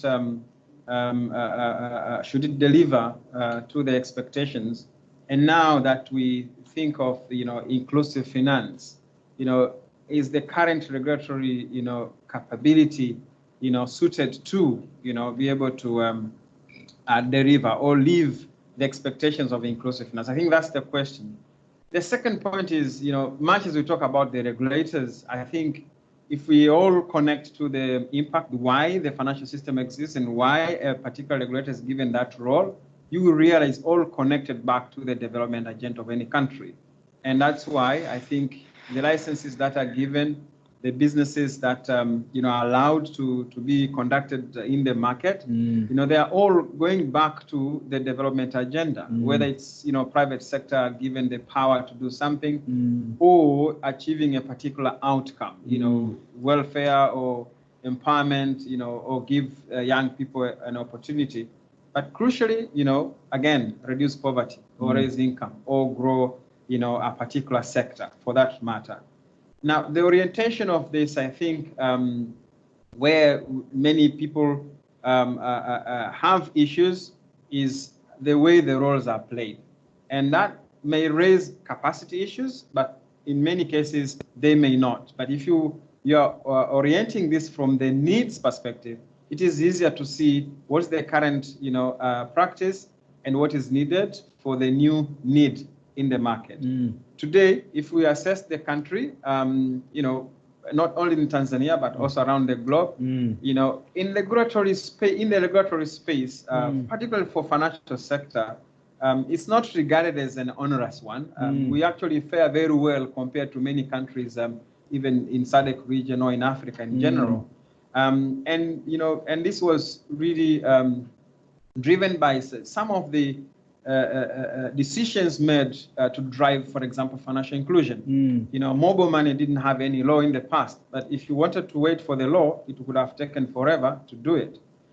So the test and learn was more from the leadership side and the readiness to test things and manage, the risks according to how they manifest. So the capability of the regulators, insurance, banking, capital markets, all the way, I think they're trying to primarily address the systemic risks, as they call them. And that's why the sustainability of the financial system is still important. And we should uphold that, but in a transformative way. So what I think is needed is how to, given the desire to innovate, to challenge the status quo, to disrupt the financial system in the way that it offers better value to all the markets that we have mentioned already. The test is how do we, move or walk this journey? And a couple of initiatives, being taken is like, how do we navigate the regulators to be able to be comfortable? Provide the space for innovators while you are learning. So test and learn, move to the next level, provide the platforms, you call them, some of them called sandboxes. Tanzania started the sandboxes long time, which is the test and learn. Now it is growing to the next level. some of these success stories have not been utilized in this country to actually drive innovations to the next level. It is the same, policy makers or regulators who allowed digital finance to happen, even without very predefined, regulatory policies. So my view is that then the issue of the supply side being helpful to the regulators. If we connect with the impact, I think we all connect why we are doing that, and therefore everybody, being concerned that the financial sector is not growing, which has a certain dent into the level of incomes we might have, grown, into the level of business growth we might have achieved, into the number of jobs we might have been created. And that orientation, which for a financial industry means growth of that industry, is still useful. I think connecting all the way through and then, walking the journey, providing the insights, in what ways is this impacting you? These are some of the worries that, regulators would like to address. But in terms of readiness, I think, that is feasible because then you have the reason why the regulation is in place. The second one that I want to talk about capacities, I think, the oversight issue, is what is being implemented with the mandates. Now, technology, is showing us that you have other ways of, addressing those needs or worries from the regulatory side. So, financial integrity,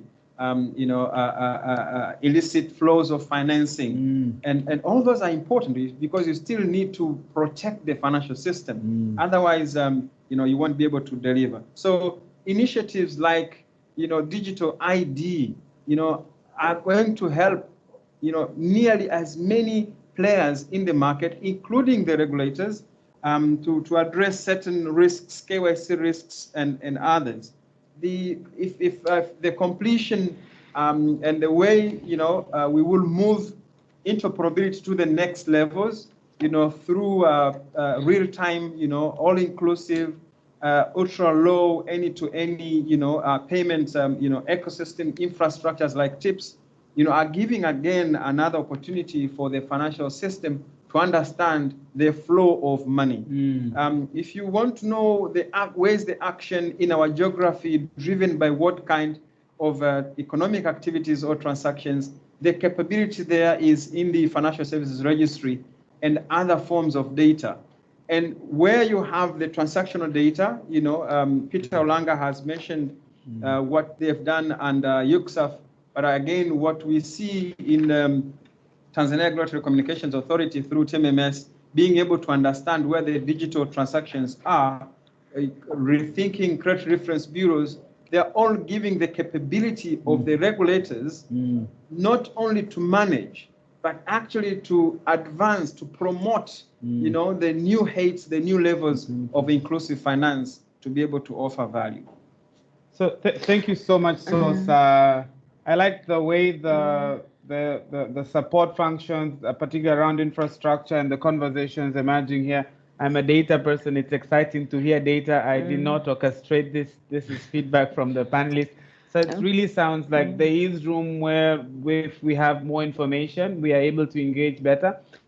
Francis, you had your point. I would like to also recommend maybe 2 more people could raise their hands on the platform, and Julia will notify us of who has raised their hand so that we could bring them into this conversation. But primarily when you come in, please introduce yourself and spend at the most 1 minute to build your case so that we could have a little bit more people participate. And that round will allow us to maybe set the last round of questions for our panelists here. As we're waiting for people to raise their hands on the platform, using the icon that is provided there, when you look at your screen, there's a hand that is raised like this. You can use that to notify us that you would like to come in and discuss. There's only 2 spots, so first come, first serve basis will be used in that case. That said, as we're wrapping up, I would like to ask Suma to keep thinking of what are the trust issues, what are the social norms and cultures that hinder the demand side from effectively participating. Engineer Peter Ulanga, the young people are excited about technology. They're spending countless hours trying to build businesses through technology. Where are they going wrong? What is going right? And what could they do to truly leverage on this transformation, this fourth industrial revolution that is heavy on technology and data to position themselves and also contribute towards enhancing value, delivering value to even the larger population. Maybe you could look into that, and maybe some elements around culture and what might be hindering them from truly building this transformative, innovative businesses could be something that you could definitely look at.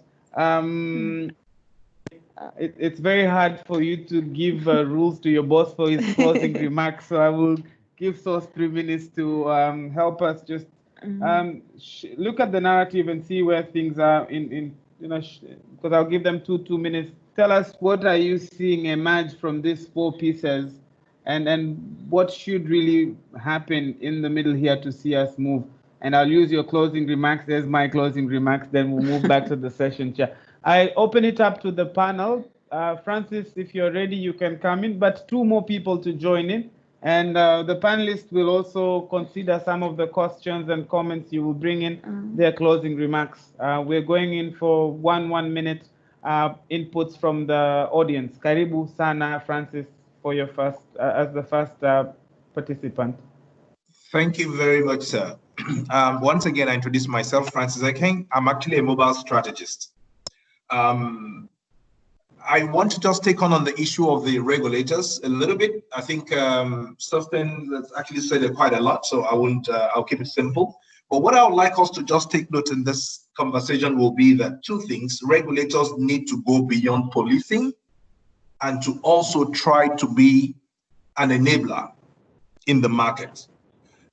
The moment they wear only the policing cap, because this kind of conversation to grow the economy or to grow the financial sector we're looking at, especially for this for the stratification that we are considering, we need to change the business model. There must be a little bit of a mindset to change the business model, which is the second thing I want to talk about.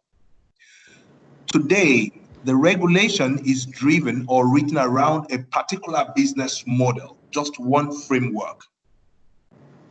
Cash and carry. You buy, you have the cash, you buy. You purchase, you buy cash, and you walk away. This business model fits perfectly at the top of the pyramid and the bottom of the pyramid, the middle of the pyramid. But once you go down at the bottom of the pyramid, which is where the segment of the population we're considering today in this conversation, where they really sit, we need to look for another business model that can enhance them, to bring them a bit more into the inclusive financing structure. Because the model that drives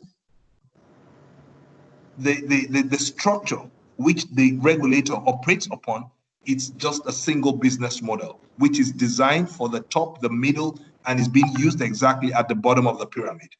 In my opinion, I believe that regulators need to step aside once in a while, or maybe have a little bit of a unit within their structure that's more or less enabling the system. More important, considering the business models. I like what Engineer Peter spoke about, talking about data, how to use telco data.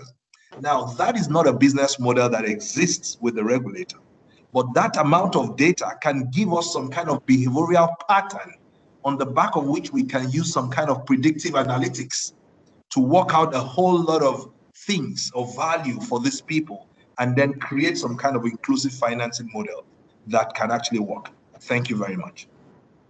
Thank you so much, Francis, for that. I'm not seeing people raise their hands, and I like when I moderate and I'm able to look at who is in the audience, so I tend to go to people that I can easily identify with on the list. So forgive me for that, but if you have a comment, please raise your hand and you could come in. I can see CEO Sahara Venture there. I can see Japheth in the webinar. I can see Tony. I can see my friend Kennedy Komba from AFI. Do any one of you want to jump in maybe and say something? If there is none, then we are going for the last round of comments here.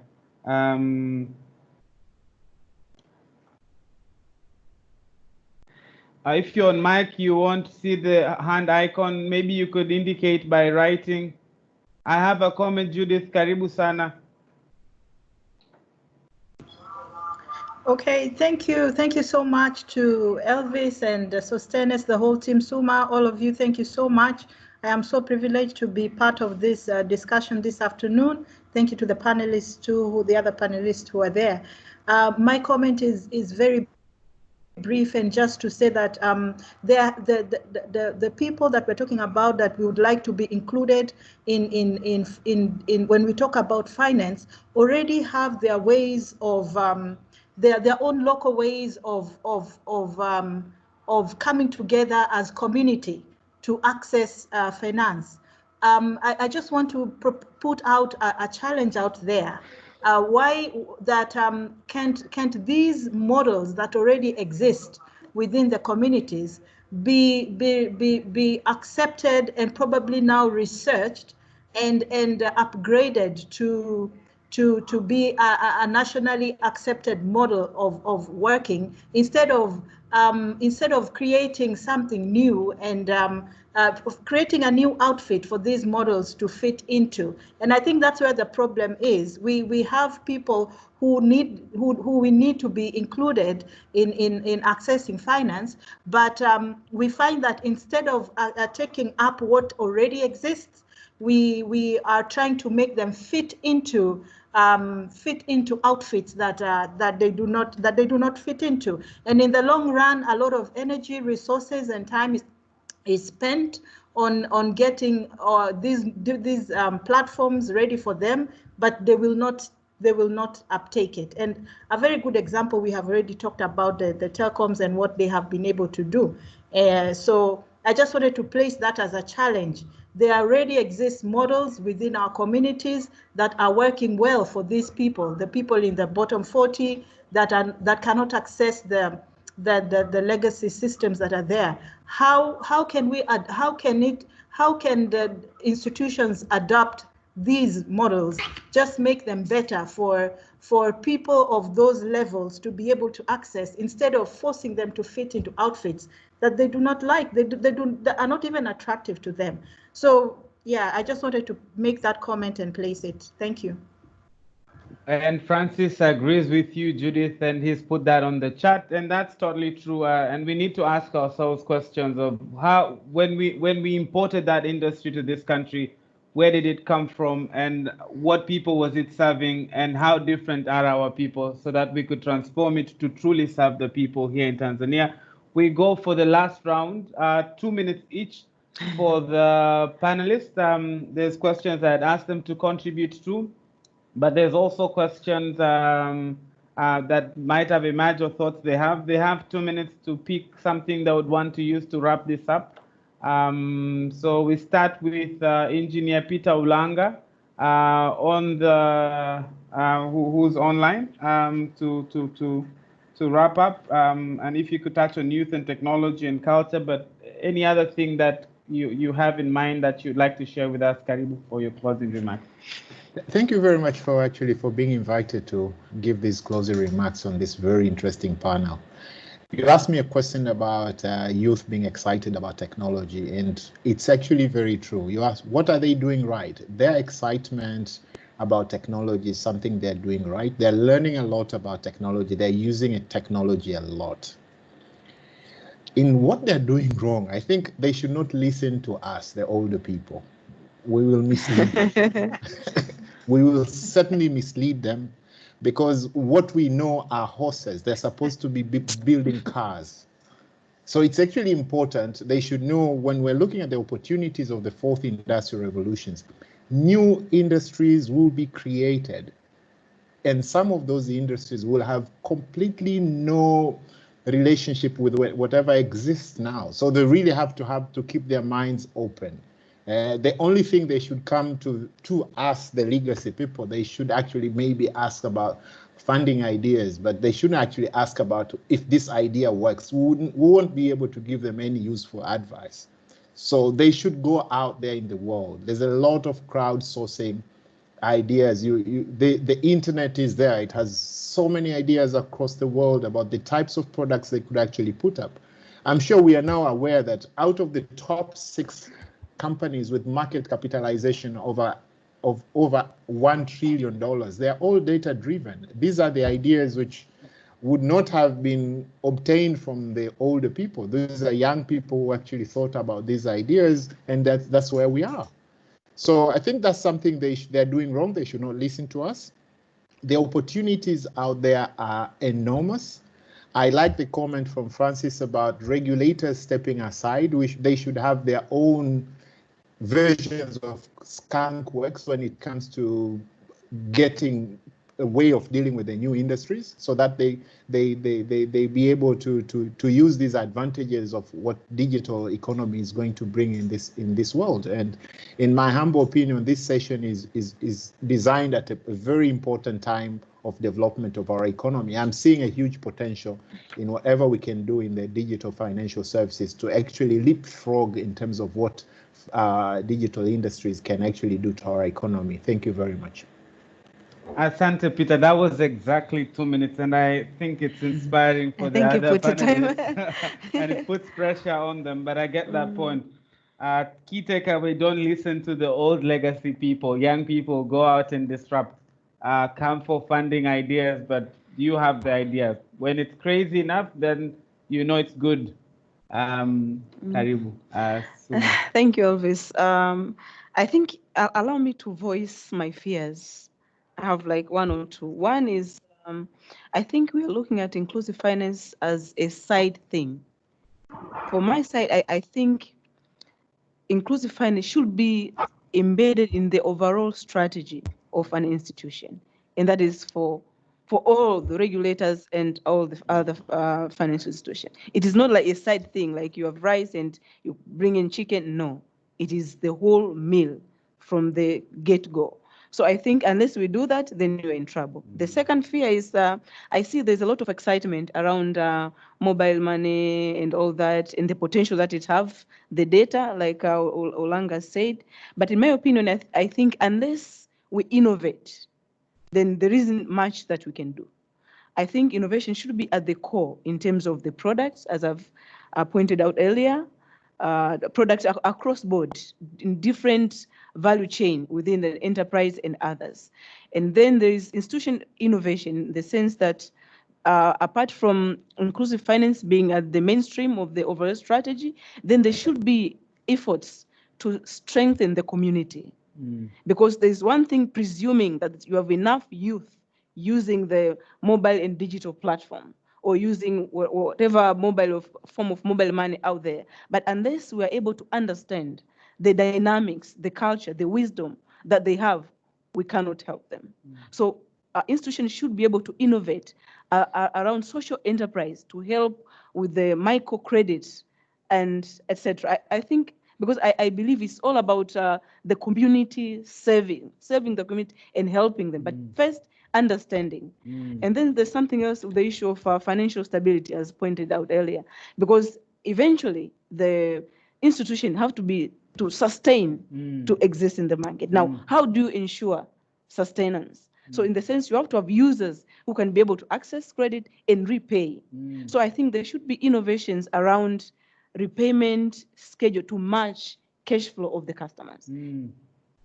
Unless we do that, there isn't much that we can do. So I felt that I should be able to voice this, that one, inclusive finance should be in the overall strategy from product design, institution innovation, and sustainability. And again, we should be able to innovate, and this is from individual, institution, and regulators. Unless you innovate, then it will be a waste of time. Because at the moment we have different initiatives that have been done to help or enhance inclusiveness, but we still have problems. I'll give one example. It's like we have the women. I know, I'm almost there.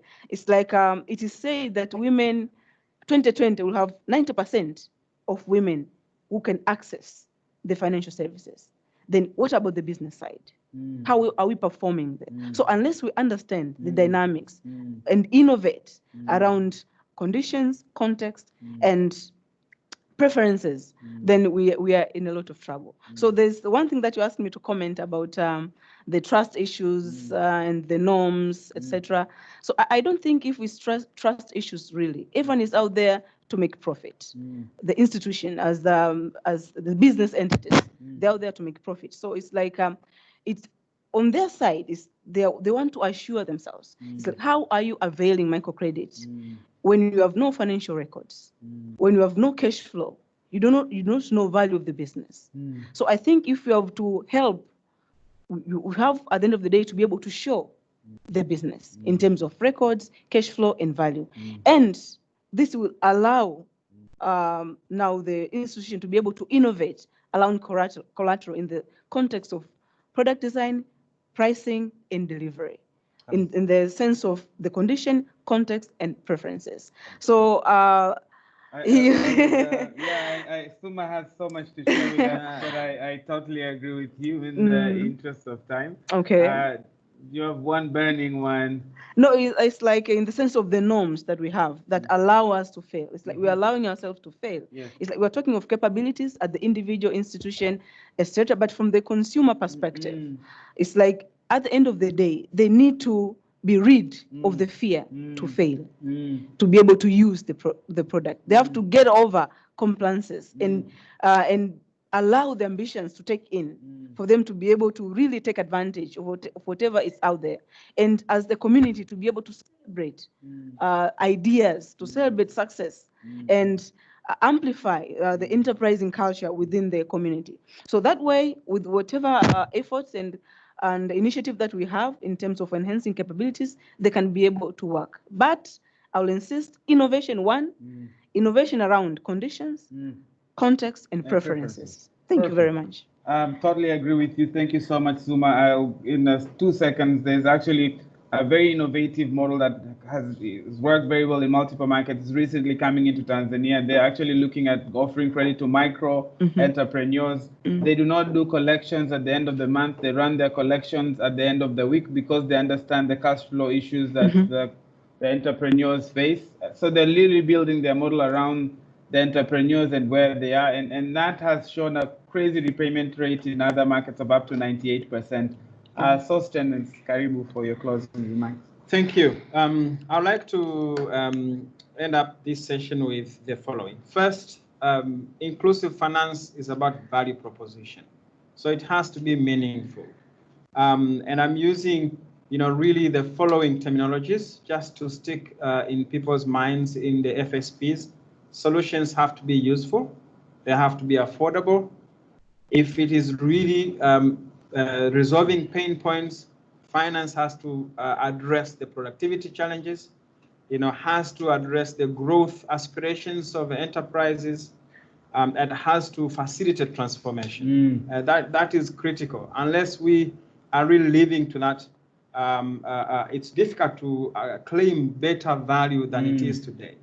The second one, I think there's a need for, vision building, giving confidence to each other that it is possible. And therefore, connected thinking and coordinated action is probably, the low-hanging fruit because already these players coexist. And for that to happen, it means a lot. So the key drivers, as we know now, if we don't know, we cannot influence. If we don't know, we cannot innovate. If we don't know, we cannot regulate.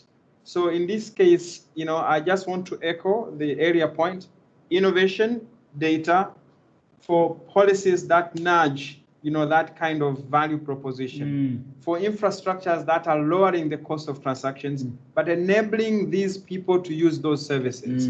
And then capability of all these actors should be directed to that impact.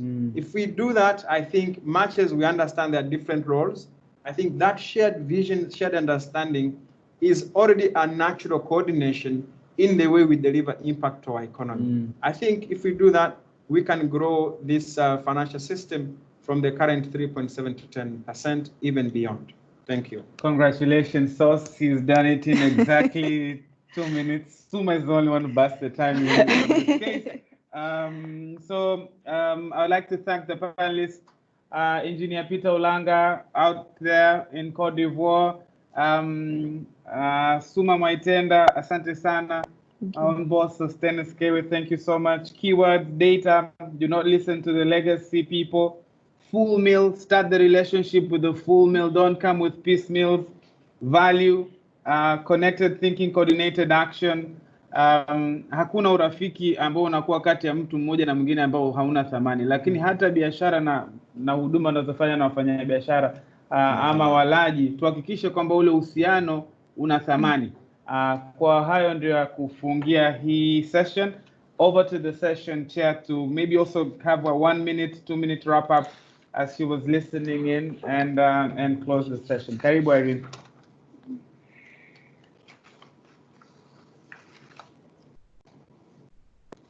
Very, very interesting session, active participation from both panelists as well as participants. You guys have actually been able to unpack extremely well the areas of capabilities where we've looked at the overall systems, whether it's from the supply side, the demand, the supporting function, and the rules, and those who are actually responsible for the rules, and what kind of capabilities. I think this was quite insightful. Honestly, I think a key low-hanging fruit here for Tanzania is the capabilities that are really coming, the opportunities that are actually coming from this infrastructure and, the digital economy. Really, I think it was clearly articulated here. We need to think differently. We need to disrupt ourselves, think without the box, but definitely latch on to this enabling layer that is actually being brought.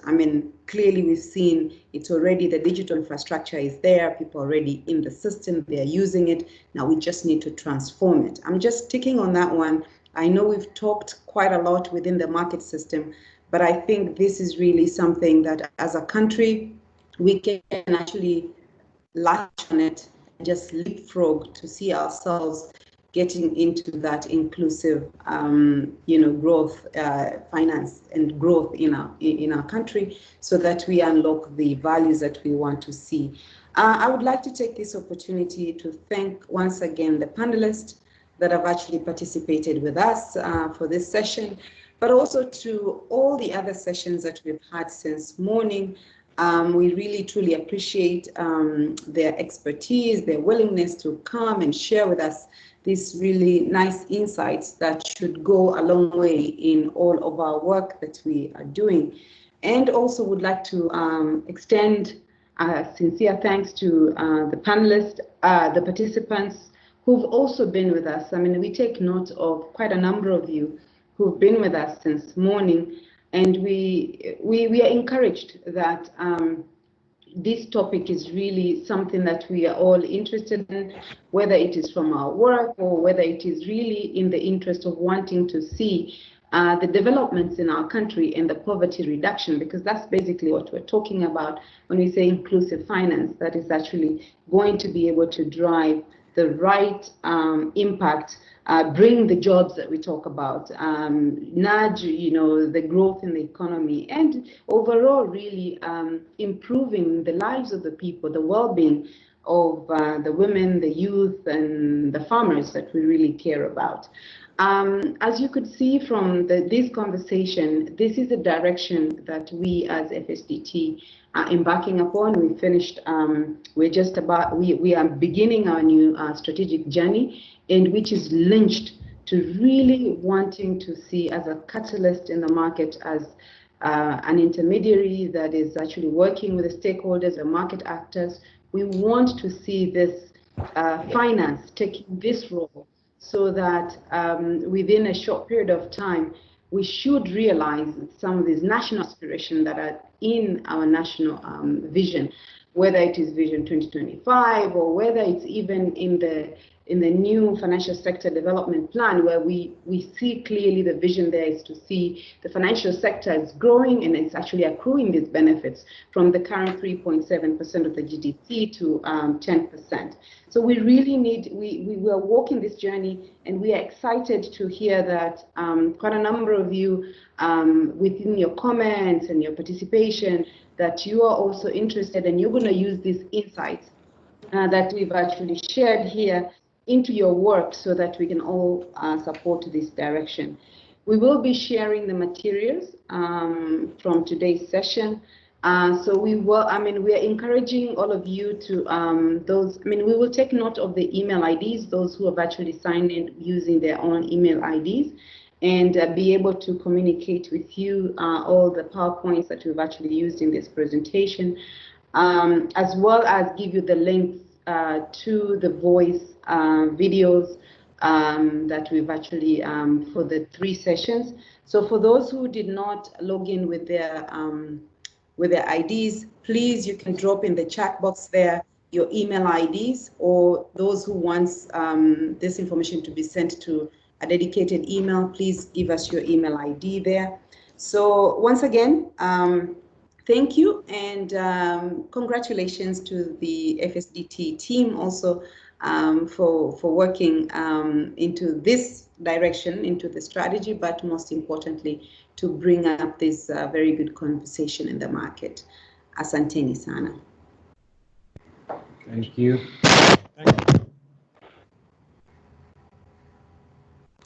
Cut. Thanks. Cut. Is there a final poll, Julia? Is there a final poll you want people to do as they're leaving? Julia, you can come in here. Done. Did you say we're done? There's nothing. Thank you very much. I can see the comments. Thanks, everyone. We take note of the emails that are coming in. We will make sure that we share materials and the links. I'm also encouraging you to watch our social media channels, where we will be sharing quite a lot of this information. So watch our social media channels, as well as you should be able to get something in your inboxes. Asanteni sana.